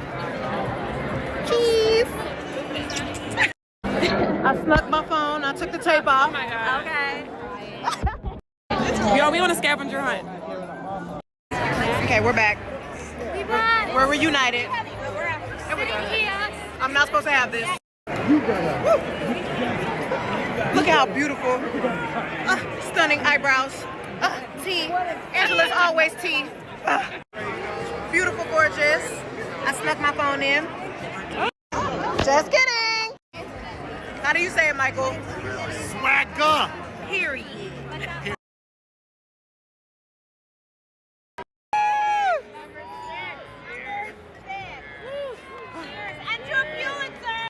We're getting the dress. Show up the body, babe. Just for you. The body. Yeah, get it. Cece! And another thing about the Met Gala before we get out of here with fashion and shade, Mary J. Blige. I felt like Mary J. Blige completely. First of all, she's so hood. She called Melissa McCarthy, okay, while she was talking to Tiana Taylor and the other girl on the red carpet from Saturday Night Live. She said McCarthy. Melissa McCartney. I think Melissa McCartney. I think her name is the designer, Melissa McCartney, if I'm not mistaken. Let me see. Oh, Stella. Oh my God. Stella McCartney. We're not allowed to sing, and I just want to say, can you pick up what I'm putting down? Monday, you went away. I'm not doing a melody. You know what song that is? How many days? 7 days. Sing it. Sing it. What we doing in this dancery tonight on these blue stacks? We just wearing clothes and shit. Like, you know, we just, I mean, yeah, you know, that's the second time in my life someone has said what we're doing is okay. we're rocking Stella McCarthy. McCartney. McCarthy, I love that. And, you know, McCarthy. It's tonight, McCarthy. We're doing it, you know. Yeah, you are doing it for the culture. Yes. Like, we are doing it for the culture. For real. Yeah. I'm going to reframe this. I take a page out of your book. Because, no, Tiana, you know you the flyers. No, I'm serious. You body bag them every time. Yeah. She said no. Say one thing that Mary doesn't know. She's been invited every fucking year, but she declined. That's bullshit. You know if I was invited, my publicist would have said, you're going. We need to get to the bottom of this. We need the investigators to get to the bottom of this. Fit, though, we're never going to have that issue again. Not at all. We're never going to have a problem when you're not invited. Stella. And then Stella McCarthy. You got to make sure that you call her, okay? Yeah. You got to make sure you call her and you say, hey, calling get her an in the invite. morning. Always keep her a seat. Yeah. A seat at the table. Where I go, she comes. McCarthy.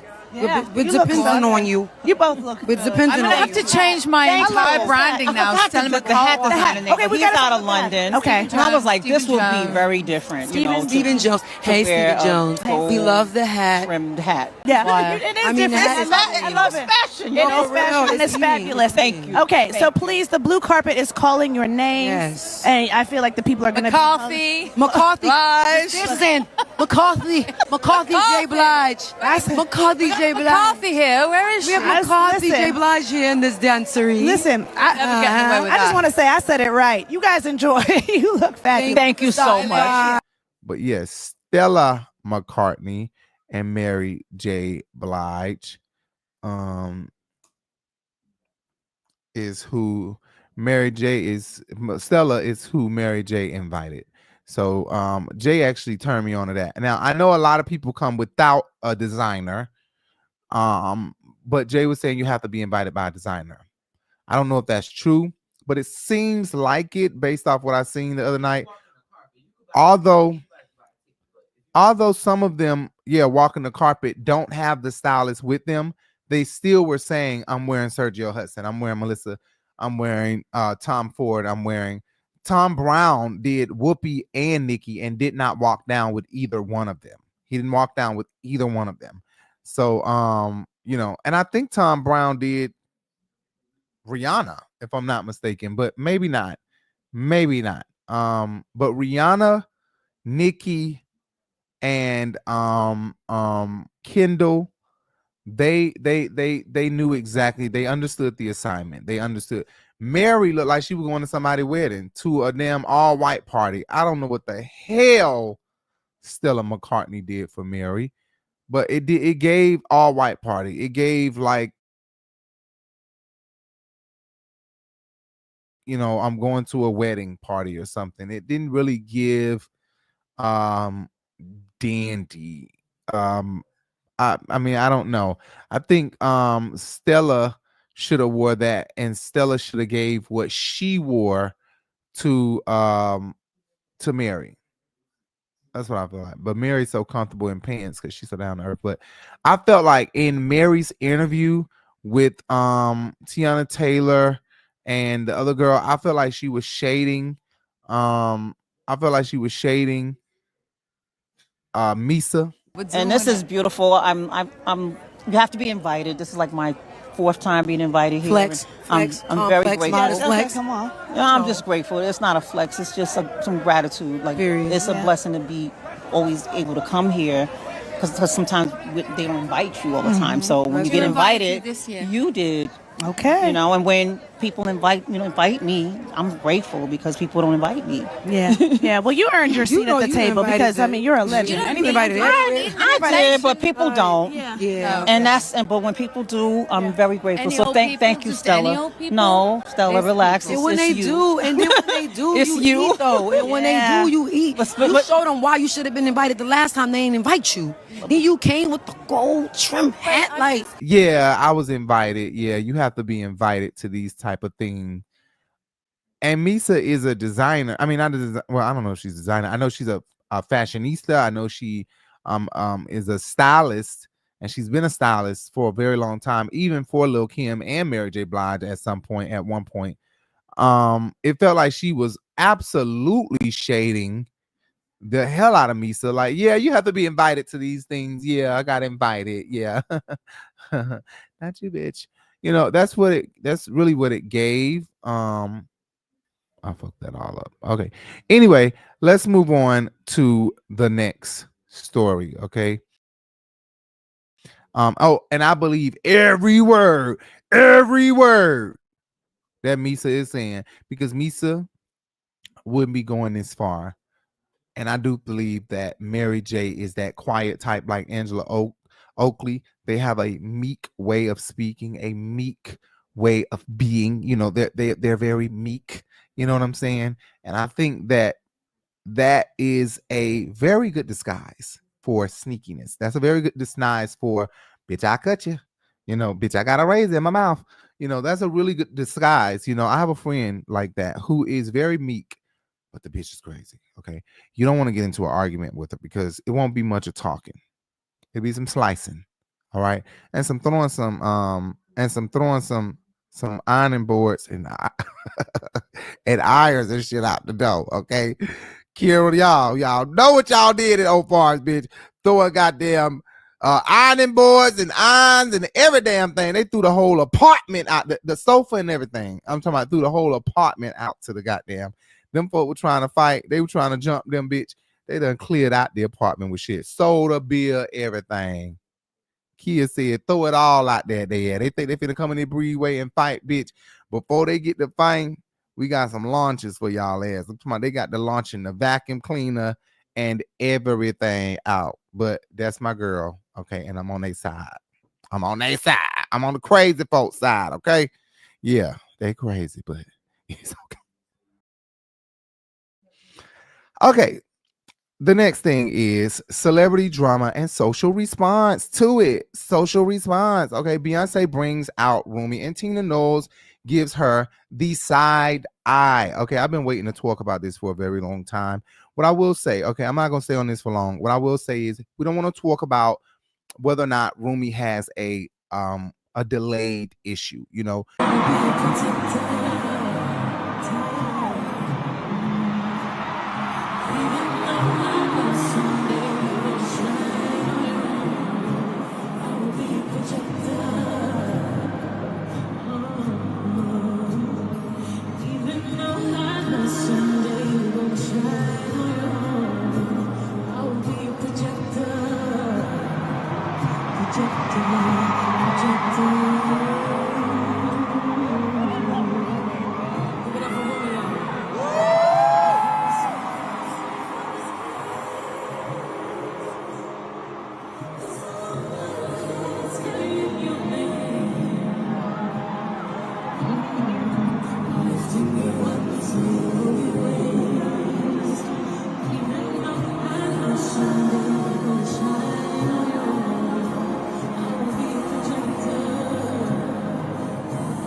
I love it so much. I love that Rumi is giving us the reaction that I think we wanted from Blue Ivy years ago. Like, we wanted this reaction like, girl, Beyonce is your mama.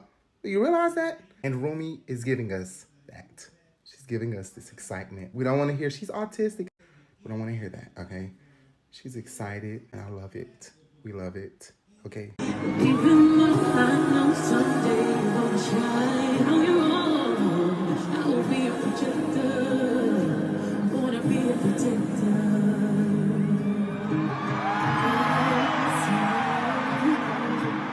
You said before, I can't.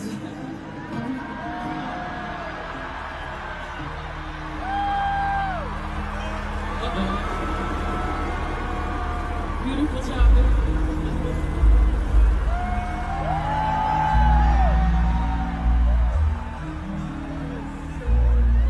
Sometimes delayed can turn into autism, okay? Because Yaya, our kid, she was delayed, and the delay has now turned into a diagnosis of autism. So she was born prematurely. She was born like 2 months premature, very, very tiny. She was in the NICU for like 2 months, and then had a speech issue and was very, very small, always have been small, smaller than everybody else in her age group.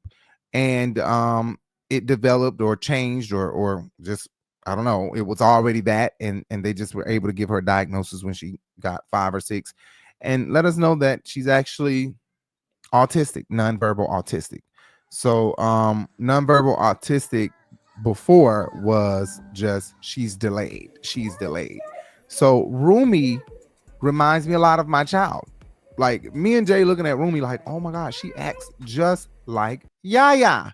She even talks like Yaya. The way she talks, she can barely talk, you know. And so I think that Sir is worse off. And I've been saying this for like years, since they were since they were like 2 years old, probably 2 or 3 years old. I've been talking about this on my channel. Every time something comes up about them, or every time something comes up about Beyonce, but nobody watches over here, which is absolutely fine. My time will come when it comes. Make sure you hit that subscribe button and make sure you follow. Thank you guys. But I do think that Sir is worse off than Rumi. And I think that's why she doesn't show him. She's not ready. She's not ready to put y'all in her business about that. But that's neither here nor there. What I do know is every time I see a clip of Rumi on that stage, I can't stop smiling from ear to ear for some reason. Like I can't stop smiling from ear to ear. She reminds me so much of Yaya. And in me, I was like, I wish they could play together. But then I was like, no, they can't. Because with nonverbal autistic kids, they don't have a sense of injury, a sense of accident or like sharing and shit like that. Like they can't hardly even talk. They don't understand, don't have those emotions and feelings that other kids have. So like when a kid is playing with something, they'll literally walk up and take it, not with no emotion, not thinking I'm just taking it, I'm being mean. A parent will think, you mean, why you do that? They literally are absent-minded. They're absent-minded. They don't understand that a kid is playing with it. What they see is, that's interesting, I want to play with it. It's not the same as a regular kid. You know what I'm saying? So she's really absent-minded, really just like still delayed, still acting younger than your age. They act like a baby. They don't act their age. And I think that Rumi and Yaya, our daughter, is the same age, if I'm not mistaken. But they damn sure act alike. Anyway, I seen the video and Tina looked like she was like over it, totally over it. Has a #1 book New York Times.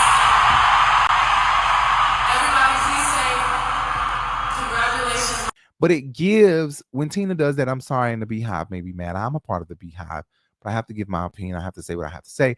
I think that it's kind of like that thing where, I'm a diamond and I birth a diamond and I birth a diamond, and I'm a diamond, I birth a diamond, she births a diamond, she births a diamond, and then boom, she births a rock.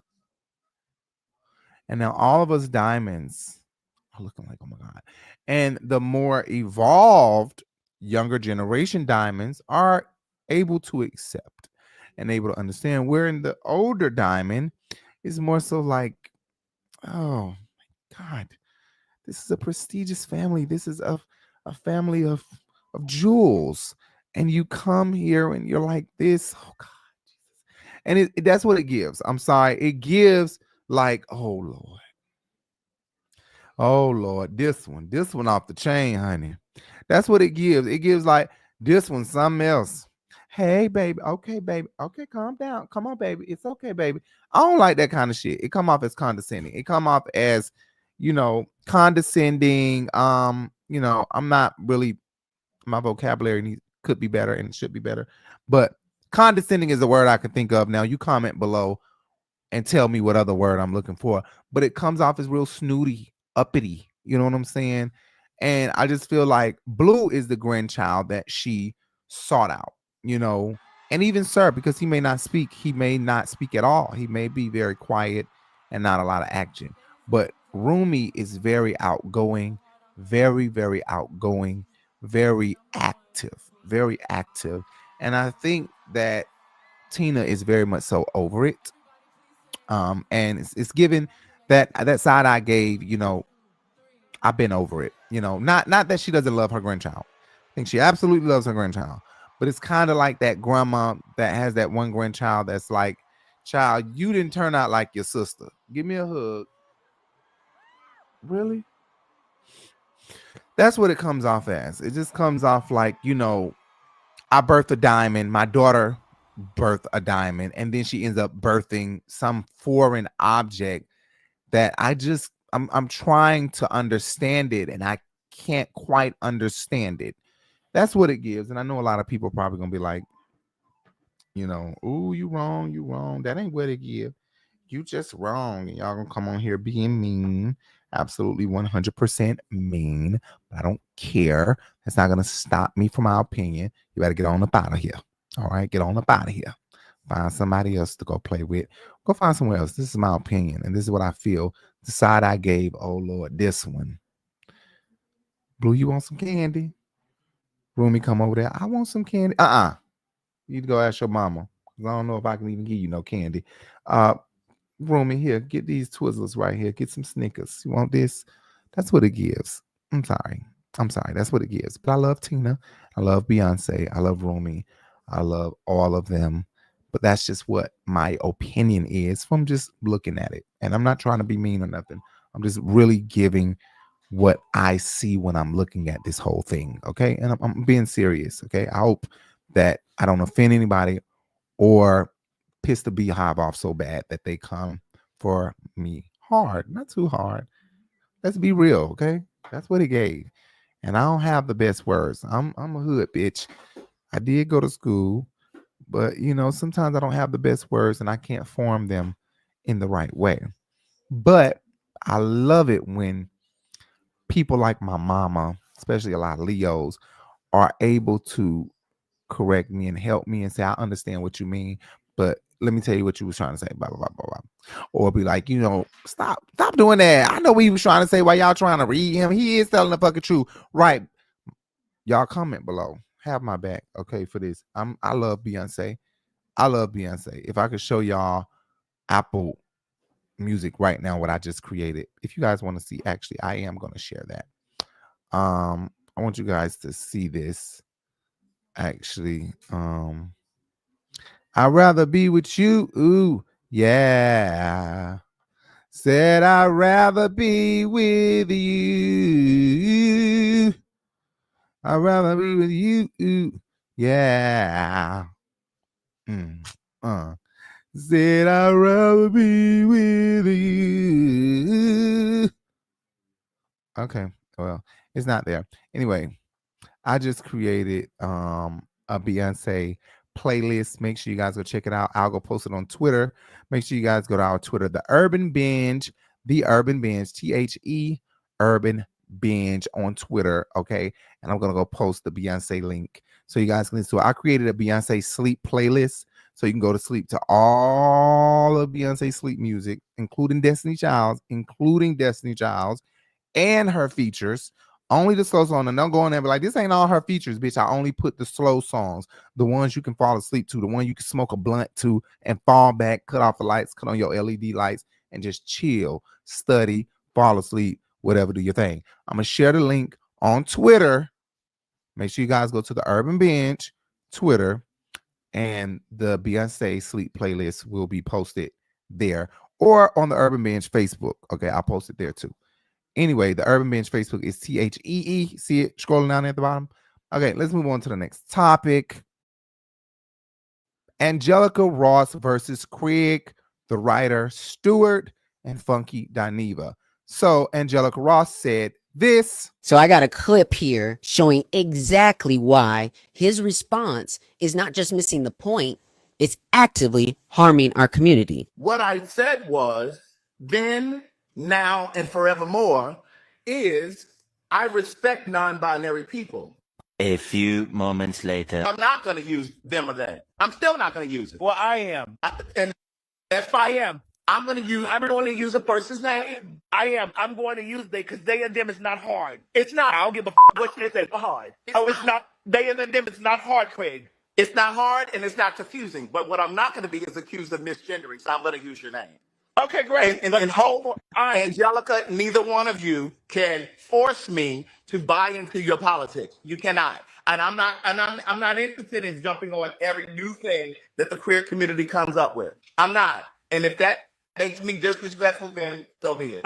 Here's the thing. Respect is not just a word you toss around, baby. It's an action. If you say you respect someone but refuse to do the bare minimum to affirm who they are, that ain't respect, baby. That's performative. Second, Craig says you can't force me to buy into your politics, but let me make this clear. Pronouns are not politics, Craig. Pronouns are about acknowledging someone's humanity, their dignity, their identity. Reducing it to politics or a trend erases real people's lived experience. And when he says, I'm not interested in jumping on every new thing the queer community comes up with, well, baby, non-binary people are not some new thing. We have existed across time, across cultures, across history. This isn't a fad. This is an identity. This is not just about a clap back. This is to clarify, because it's not just about Craig. It's about anybody who thinks that they can claim allyship while picking and choosing which parts of us they're going to acknowledge. You don't get to halfway respect us. You either show up or you don't. And that goes for you too, Funky Dineva.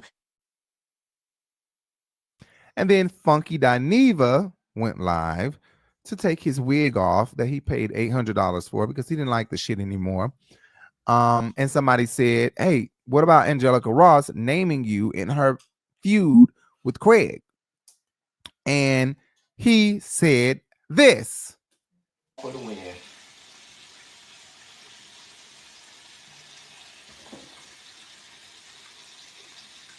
Yeah, y'all can have all this shit.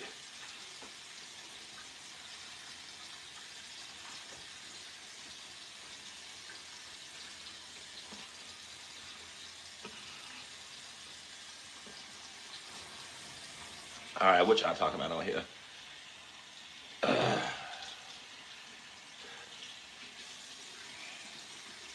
Somebody say Angelica Ross. Listen. Here is how I feel about the Angelica Ross thing. I'm not trans, right? And I respect those girls. I have nothing but respect for those girls. I also understand that the things that come out of my mouth are based on my personal experience in life, and that there is a lot, even though I'm part of the LGBTQ plus community, there is a lot about that community that I do not understand, and that there are a lot of blind spots that I may have. I will never be upset with somebody because they are upset with me or because they take exception with something that I've said, especially if the something that I've said may have come from a place of ignorance, and not ignorance in a negative way, but ignorance in a way of not knowing. It's a free world. Now, in a perfect world, I never addressed anybody personally when I make my commentary. And oftentimes, I wish those girls would grant me the same courtesy of just speaking and not addressing me personally, because that creates internet beef, and it creates situations where y'all are in the comments like, hey, address Angela, because you bored bitches are at work, and what y'all want is for me to throw shade and for us to get the fussing and for us to get the fighting. And y'all know that I don't specialize in that. You know, as long as people keep it respectful and, you know, they don't get to throwing incessant shade and calling folks out their name, I really don't have a problem. Like I said, I don't know her experience. And to be honest with you, I don't even know what she said. I just know I saw some stuff on the internet, but I didn't bother clicking it. A lot of people may not believe me when I say I really don't pay attention to other people's stuff on social media, and I don't, because I specialize in peace. And if I know something has the potential to be negative, why would I purposely go over there and watch it to upset myself? That doesn't make sense. So a lot of times when y'all be like, oh, this person said this and that person said that, people think that I be lying and I be trying to be all high and mighty when I be like, I really don't know what's going on. I really don't.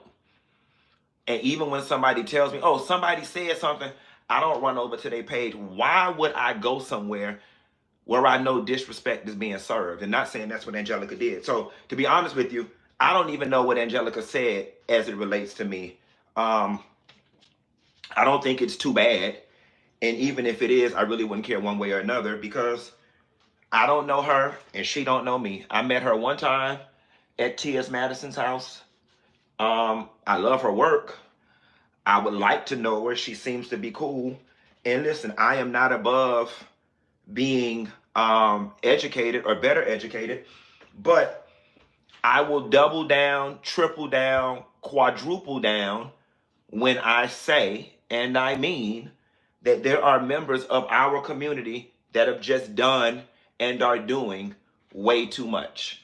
And it ain't got nothing to do about advancing the rights of people. It ain't got nothing to do with none of that. Some people just doing too much. Demi Lovato is an example of somebody who was doing too much. Okay, she wanted to be called them, they, thus, we, And then the next week, she want to go back to she and her, and it fucked it up for everybody. That's another example of me saying there are some people doing too much. Now, you know, some people took that personal and tried to apply their own personal story. And the reality of the situation is, bitch, I'm not talking to nobody personally. It's not about your personal story. And if you're not one of the people who weren't doing too much, if it don't apply, let it fly. But there are people who have gotten too radical with the whole damn thing and are just doing too much. And now they've got the greater society just thinking with this fickle bag of nuts that just, oh, look, gay is a choice.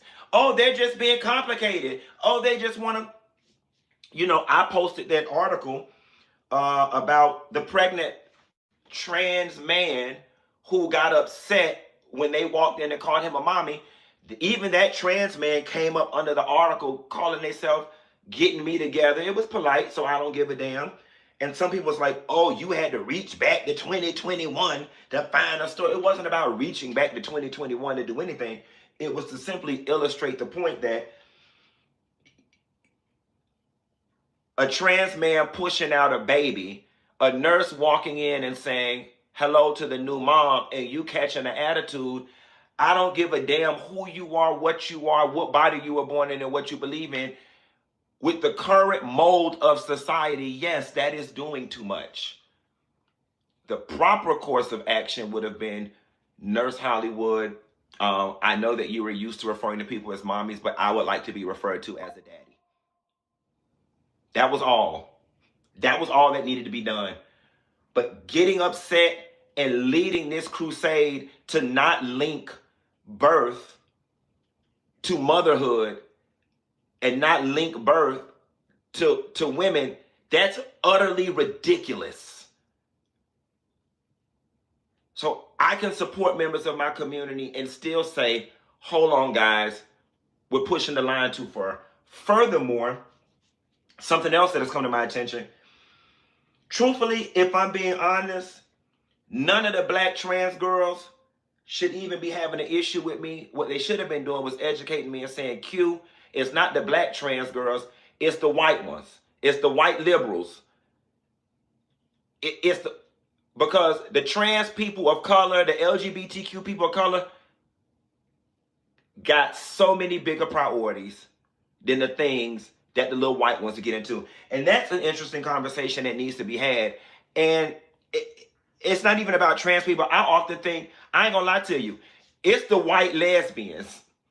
It's the white lesbians. And what I have to say is, I think that shit is crazy too. That they, them, we, all of them shit is crazy to me. Okay. Like, I just don't understand. It's either he or she. Okay. Either you are, don't mind being like with me. I don't mind being called he. I don't mind being called she. I mind bitches being like, girl, oh, my bad, my bad. And you don't have to say my bad. Say, and then that's why you a girl. Okay. I'm not gonna argue with you. I'm be like, and bitch, okay, and. But I don't mind being called she or he. Like, literally, when people in the past have thought they were offending me by doing that, they weren't. They were never offending me. And I don't mind it. I don't mind it. But I do find it crazy to be saying they and them to people when what the fuck is they and them but she and he? Why not be okay with me saying she or he? Why do I have to say they or them? I just don't understand it. But I absolutely get Angelica Ross's point. You don't have to understand to respect somebody. You don't. You do not have to understand or comprehend to give somebody the respect that they are asking for or that they are requiring. Okay. And that's just the truth. So if somebody is requesting that I call them they or them, then I will do that. But if they're not requesting it and I know that that's what they want, I'm still going to say he or she. I'm going to wait on them to correct me. Now, when they correct me, I'm going to stop the fuck shit and I'm going to fix myself. Other than that, I'm not just going to naturally be like they and them. I don't give a fuck if they say that that's what they want to be called. I am going to try it one time. I'm telling the truth right goddamn now. I'm going to try it one time. I'm going to still go with the he or the she and let you tell me, hey, I want to be called they or them. I'm not he or she. I might say, now, bitch, you're doing a little bit too much. But okay, I got you. I might go there. Or I might not. But I think that the shit is weird. I think that the shit is crazy. Okay. Not that you're crazy. Okay. I'm not saying that you're crazy. What I am saying is that I think that the idea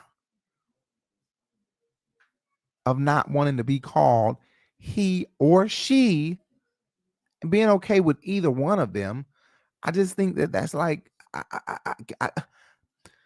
I can't understand it. But again, like Angelica said, you don't have to understand. You don't have to comprehend to respect someone's wishes, what they are requiring.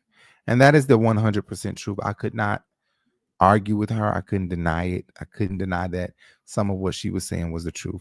I also can't deny that I 100% feel Craig and Funky because I didn't grow up like that. I grew up with gay, straight, bisexual. We got Lil Wayne sexual. What that mean? I just fuck Lil Wayne. That's it. As long as I can fuck him one day, then, I'm just a Wayne sexual. What, bitch? Like, I'm a teeth sexual. What that mean? I only nut on teeths. That's it. I'm not with that. I'm a BBL sexual. What that mean? I only nut when I get a BBL. Oh, okay. Didn't know that. Okay. I'm a chicken sexual. What's a chicken sexual? When I eat fried chicken, I orgasm. Oh, okay. Chicken sexual. We got them all coming out. All the sexuals. I'm a bonnet sexual. What's a bonnet sexual? I get fucked out in my bonnet, and that is it. That is it. If I can't get fucked out in my bonnet, I don't want to do it. Smokey Robinson and the new allegations. Of course, he says that they're not true.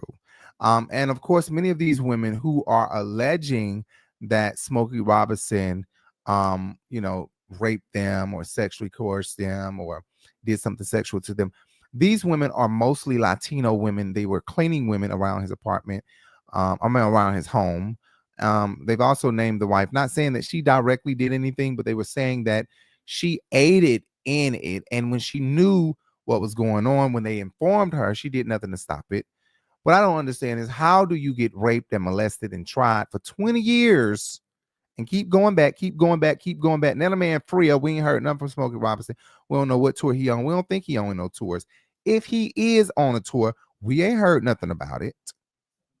But all of a sudden, you want to come out and sue him. I think this man is frail and maybe nearing death. Okay? Maybe. I don't know. Lord forbid. But maybe nearing death. And your ass is seeking some money. All y'all ass. And y'all started calling each other the same way this boy just did to Shamar the other day. He said, he got on live and he got on Facebook or Instagram or whatever it said. If Shamar has ever ran off on y'all money or ran off on y'all, hit me up because we finna do a class action lawsuit on this fool. Hey y'all, if Shamar ever ran off on y'all, if Shamar ever post a book with y'all and he ain't book with y'all, he ain't come, please DM me. We getting ready to do a big lawsuit and I need everybody to be attended to this. So if Shamar ever ran off on you on promotion, hair, anything, DM me ASAP so that we can get this taken care of. I said, damn. And that be the type of thing. That's what they do. They end up calling each other, having a conversation like, okay, let's do a class action lawsuit and let's get this shit done. All right. I just think that is weird. Here's what Charlamagne had to say about the whole thing. At some point, these lawyers taking these cases got to be brought up on a Rico, man. This is organized crime at this point because it's a racket. Jane Does come to these attorneys reach out to the artist, ask the artist to settle, and then when the artists don't want to settle, they go public with these accusations. And it kind of favors a little bit of what Funky Dineva had to say, but Funky Dineva did comment below on this same video and say that he changed his sentiments about it, all right? Which he did. He said something, and 24 hours later, he had different sentiments about the Shannon Sharpe thing. But here's what Funky Dineva had to say that I think favored what Charlamagne was saying. Wait, Hold up a minute. Let us not forget about Funky Dineva's commentary, because that's something to ponder. Let us know in the comment section what you think about his stance. And don't forget to hit the like, the subscribe, and keep up to date with all of our posts for pop culture updates. On what it looks like for Black people to stay on code. And I'm here to let you know, whether he stuck his ding-a-ling in this lady or a pack of Newports, we stand on code and we don't support this. We are blindly and wide-eyed and bushy-tailed supporting Shannon Sharpe in this matter. Even if he did it, he didn't do it. Even if he did it, he didn't do it. And that's just where we at with it. All because you own the doggone case. All because you on the case. Even if he did it, he didn't do it. We are taking the O.J. Simpson approach with this one and the Issa Rae approach. We are supporting anybody that's Black. Y'all blindly stay on code. White supremacy demands that even to your own detriment that you stay on code. We stand on code. So get out of our face with this.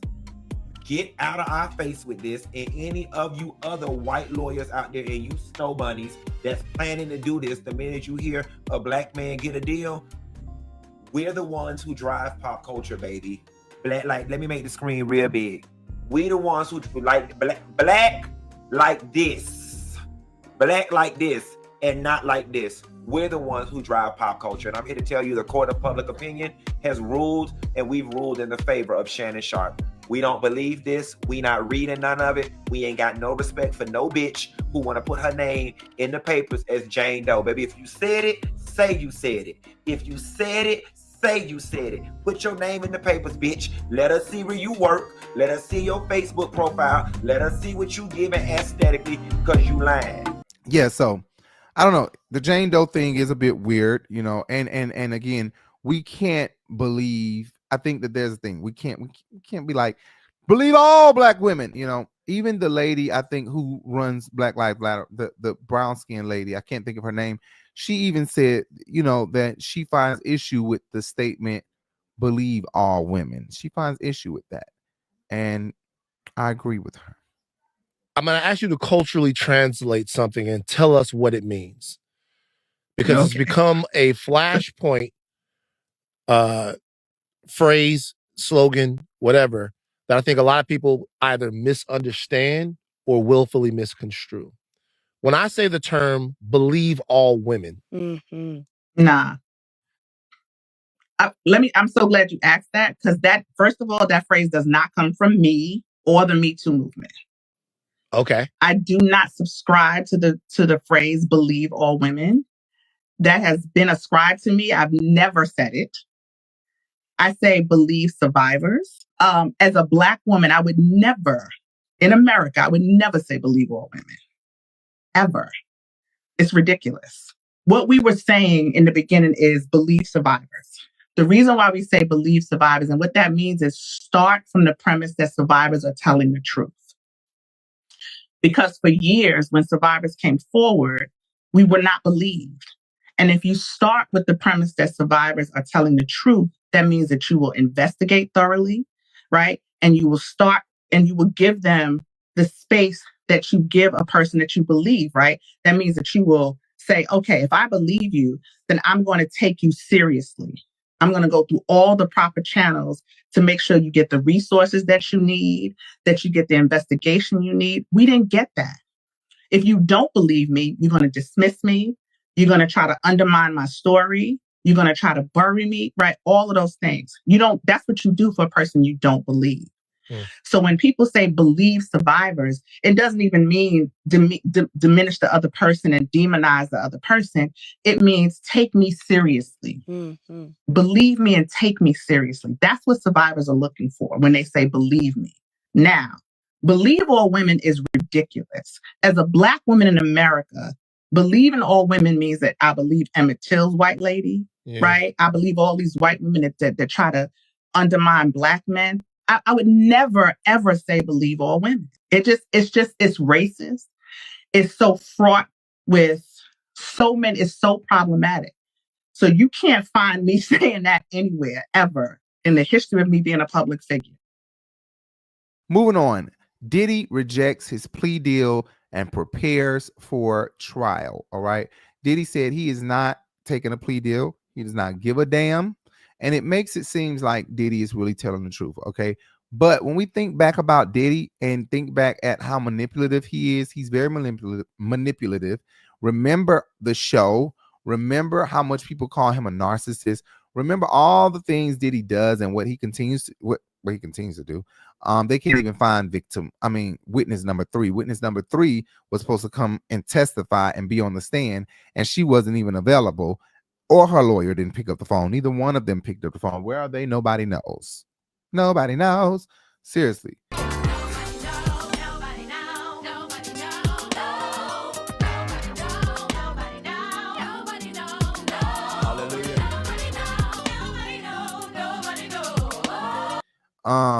But he rejected the plea deal. Prosecutors are saying that it's just him being sneaky, him trying to make it seem like, nothing's wrong. I wouldn't be going to trial if I actually did something. I would take the plea deal. So they're saying it's just manipulation to the public. But what I think is, when you have an issue in New York City and you're born and raised in New York City and your name is known for the most part, and you're black for the most part, people get off up here. People get off up here. It literally has to be something you done did to New Yorkers, and they all mad at you. And most time they all have the same sentiments. And I'm not gonna say that Diddy gonna get off, but I don't think that he's gonna face all the charges that the prosecutor has for him. Maybe so, but I don't think so. I think that the jury is going to not do everything that the prosecutor desires. That's what I think. I really do think that. But the plea deal was not accepted, and Diddy is ready to go to trial. His children were not in court a couple of weeks ago. He turned around. They said he was real sad about that. But Justin ended up walking in shortly after he turned around, and then he turned back around, seeing Justin, and smiled at Justin. So Justin showed up. Quincy did not show up. The other Combs kids didn't show up. His mom didn't show up or nothing. They was talking about his mom might be having some charges coming soon because she was doing some things, and he was actually trafficking people over for his mom to have sex. Allegedly, he was getting escorts for his mom, and they're saying that that's sex trafficking because he was paying for models to come to pound his mom out, allegedly, and that there was some legal issues coming down the pipe for her, allegedly. It'll be crazy. Bolo come out, man, I'm suing for 30 million because I was forced to fuck Diddy mom. Bolo dick winning Diddy mama. They're adventurous, great personalities. They're all hung like Bolo, okay? So That's a little too much. Don't overpromise, darling. I won't overpromise. Yes.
my God.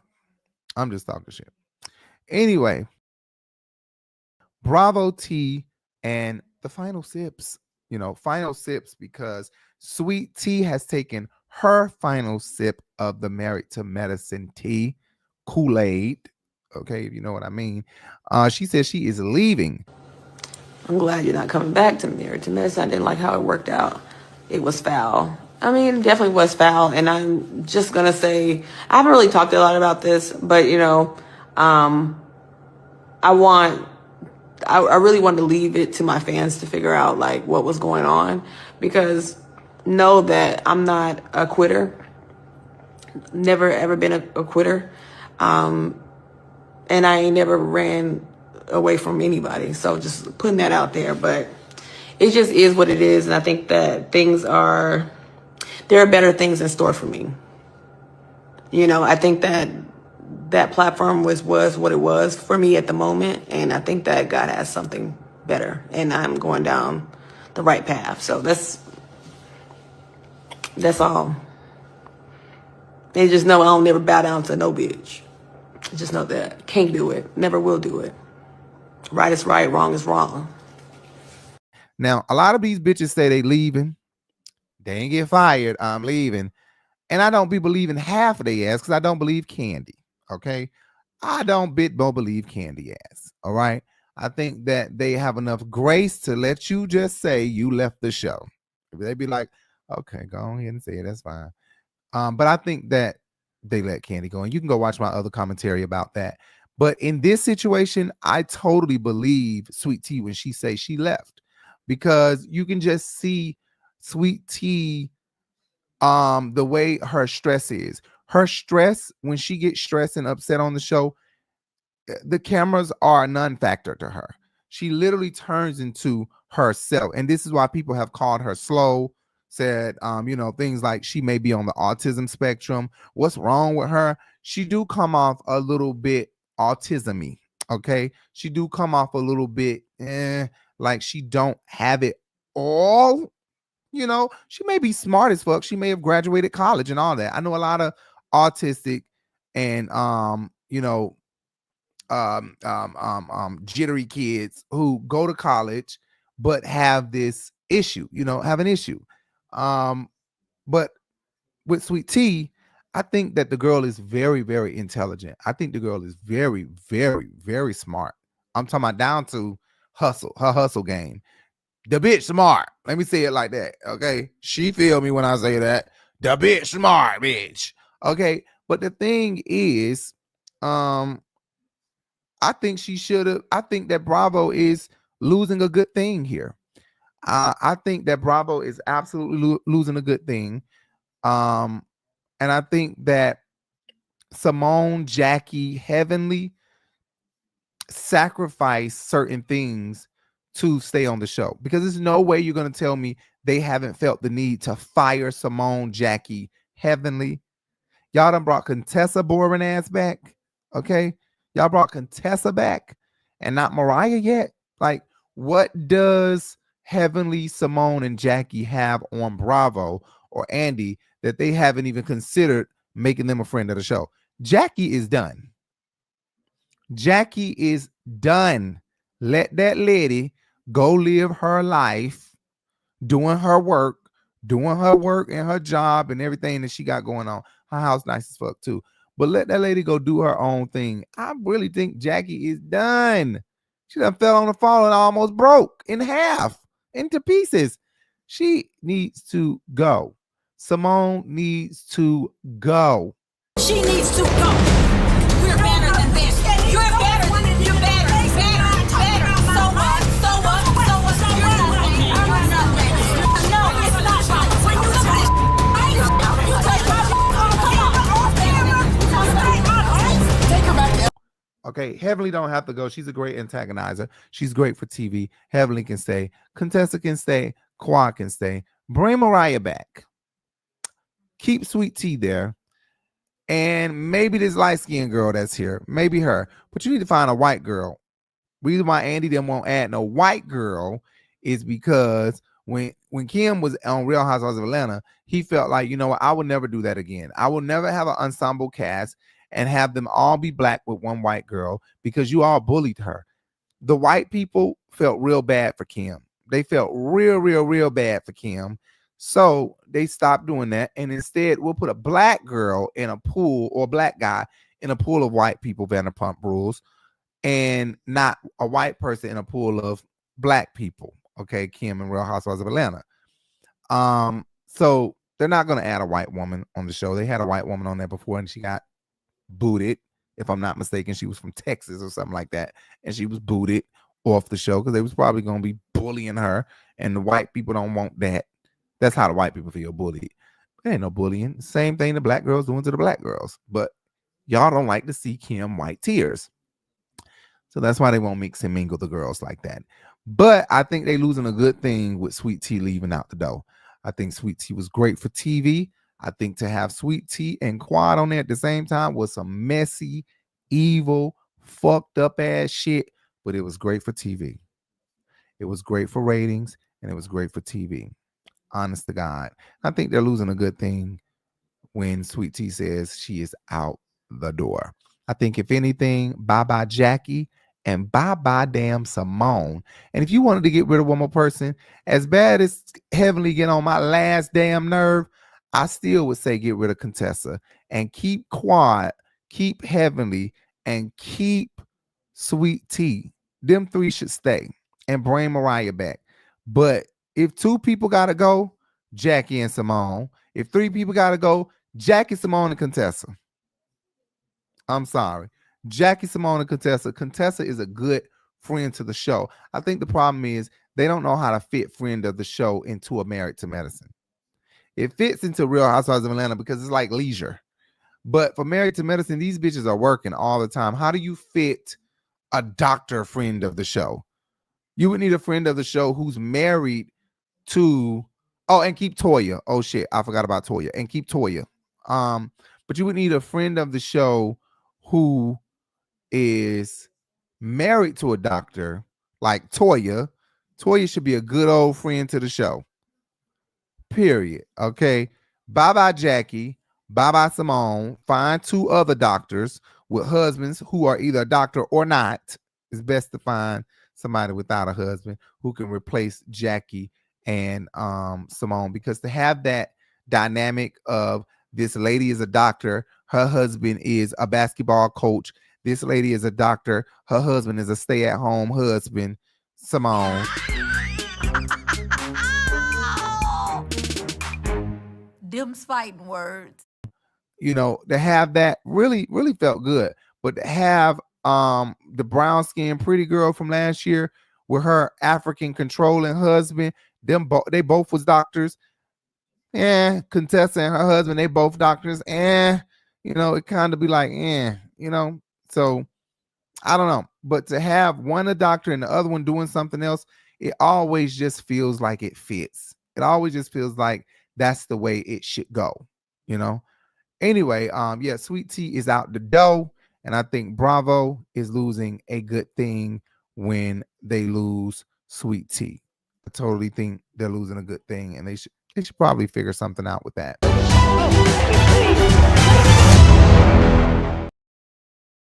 Deshawn Snow on Nene Leakes show, on the new Nene Leakes show. So I think Nene Leakes is doing the damn thing with her new show. Welcome back to the Nene Leakes show.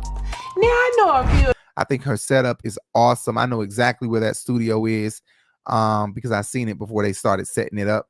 And we were actually going to book that. And that'll be awesome for Jay's podcast, but we're in New York City and not Atlanta. But it's awesome. I love Nene Leakes show. You could tell that Nene Leakes has a few drinks before she gets started, because without drinks, Nene wouldn't be in this type of mood. I'm like a one-night stand. I bang you, and then if I don't want to do you no more, I don't do you. Hi! Oh my God, great to see you. Like, no, girl, hey, what's up, girl? Peace, whatever. It's whatever. The mood that she's in when she gets started is a very good talk show host mood. So, Deshawn, before we get started, let's toast with my tropical rich. Yeah. I hope you like it. Cheers. Thank you. Yes, we tried. Oh, this is good. It is good and strong, honey. Very strong. Time for a girl to be busted and hitting the floor over here in a minute, like leaning to the side. The fact that she is very engaging in these conversations, and she's having a conversation, and it's not an interview where she's just asking questions, drilling with questions. Now, sometimes in the beginning, the top of some of her interviews, it do come off like that. But for the most part, she gets into this thing where it's like just a normal conversation. And with Deshawn, that was really a good interview / conversation that they had. Nice. Congratulations. It's been so long since we It's caught been a up. long time since we caught up, Deshawn. We got a lot to talk We about. sure You know, we can't get together and not talk about the Real Housewives of Atlanta. I tell the story all the time to people about when the producers interviewed me and wanted me to be one of the Real Housewives, and they asked me who I know. Yeah, but I was like, you know, this girl, Deshawn Snow. I was like, she's married to this guy. They have this major home. They're living the life. She should be on the show. And they interviewed you and loved you, and you ultimately became one of the Real Housewives of Atlanta. Yes. The only thing that I want to talk about in that interview is just how much Deshawn grind my gears, because she is really the epitome of a Tyler Perry movie, a woman from a Tyler Perry movie. Like the fact that she sat here still defending this man, getting someone pregnant on her, giving him all these props. He gave me the courtesy, and yet he didn't want to leave. Well, what you mean he didn't want to leave? But he had a baby on you. Well, ultimately, he ended up leaving after counseling. Here's the thing, though. It wasn't like it was real bad and, you know, we were having these problems and he wanted the divorce. It was like he told me, you know, that the girl was pregnant. Oh, no, he didn't? Yes. Now, wait a minute now, No. Deshawn. Now, that shit ain't no laughing game. No, so, even today, it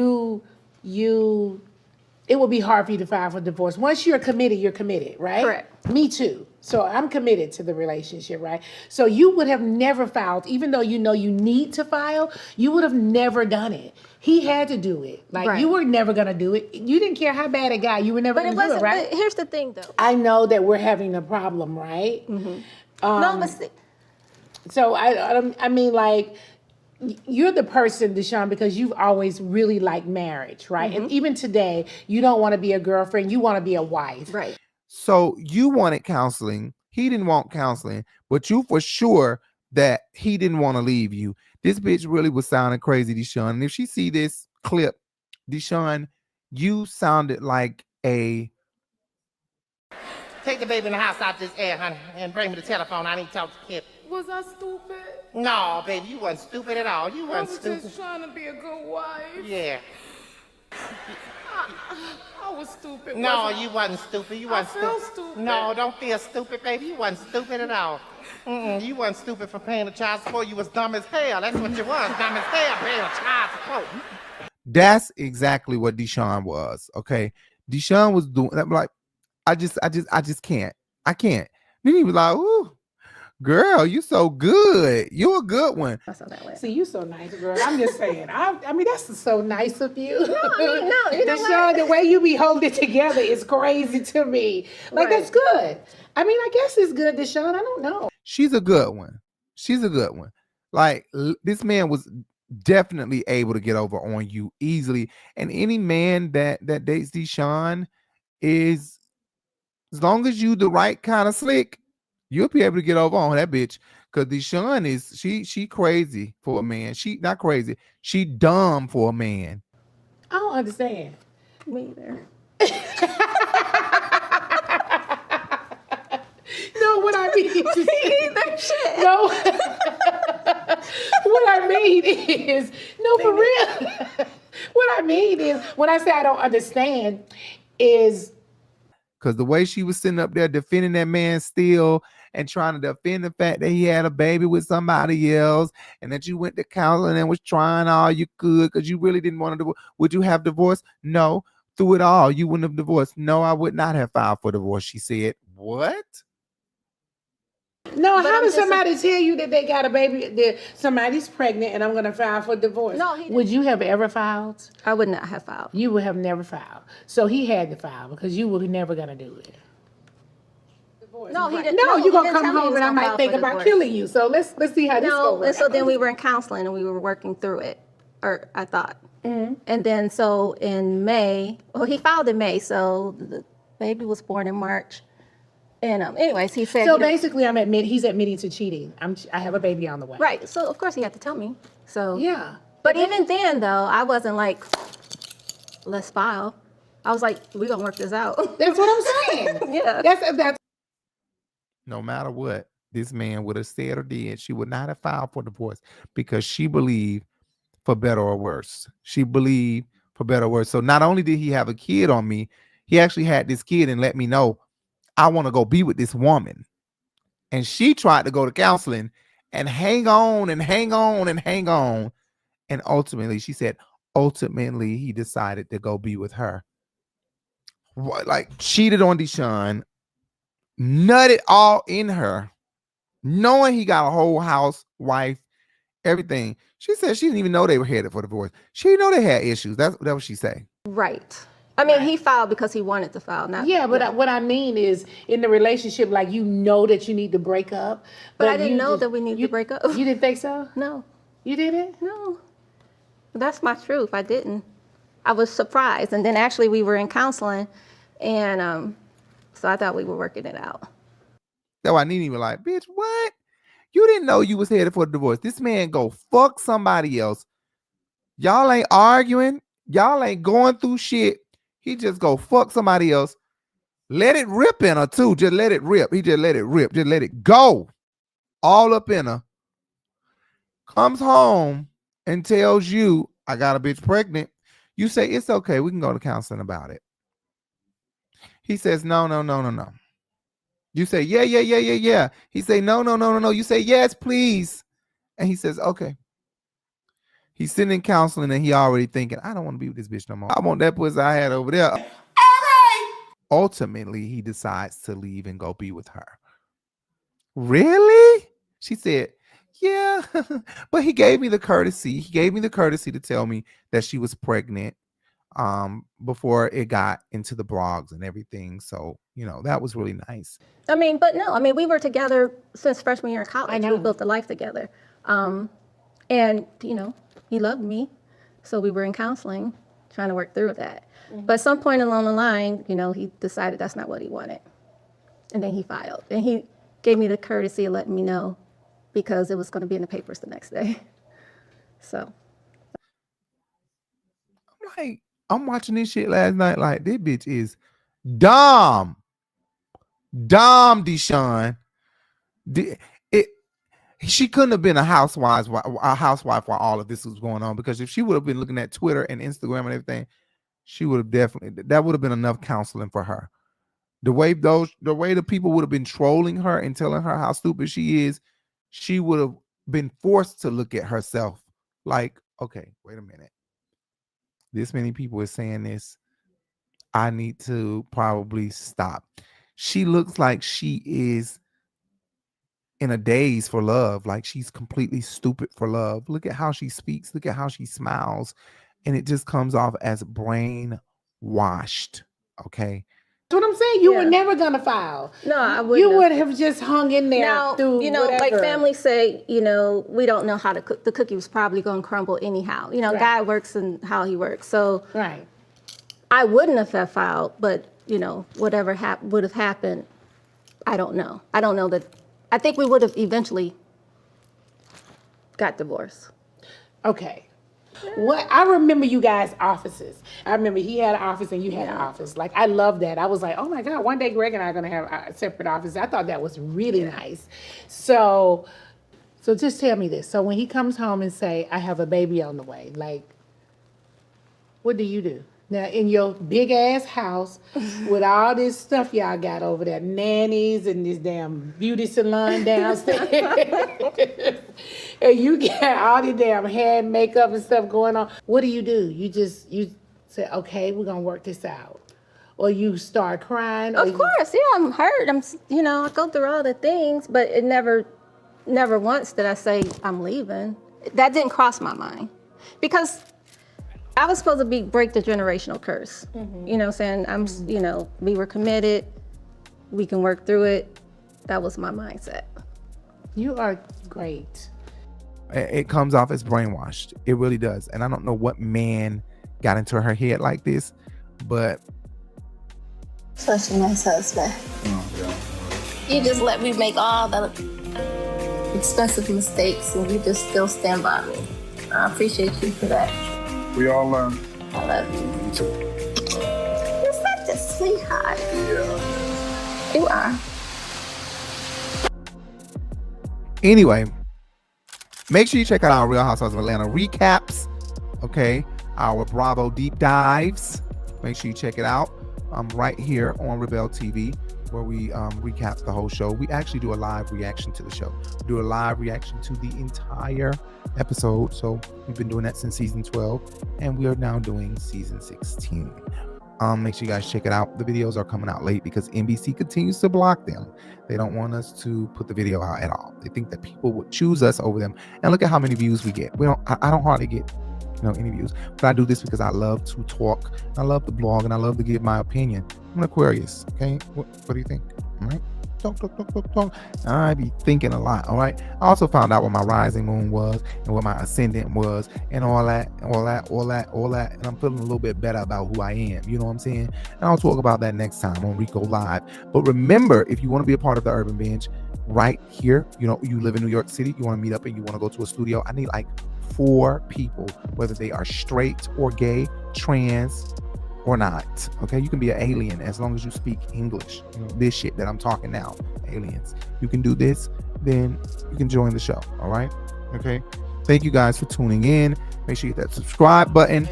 Make sure you hit that follow. Come over here and say bye to everybody since you've been sitting over there all the time. Oh, well, this is the Rico Live. This is the Urban Bench. Jay will be joining the Urban Bench, but it can't be 2 people. It has to be like 5 people filling up the screen, 4 people filling up the screen. Anyway, I'll see you guys later. Thank you guys for tuning in. Really appreciate it. Bye.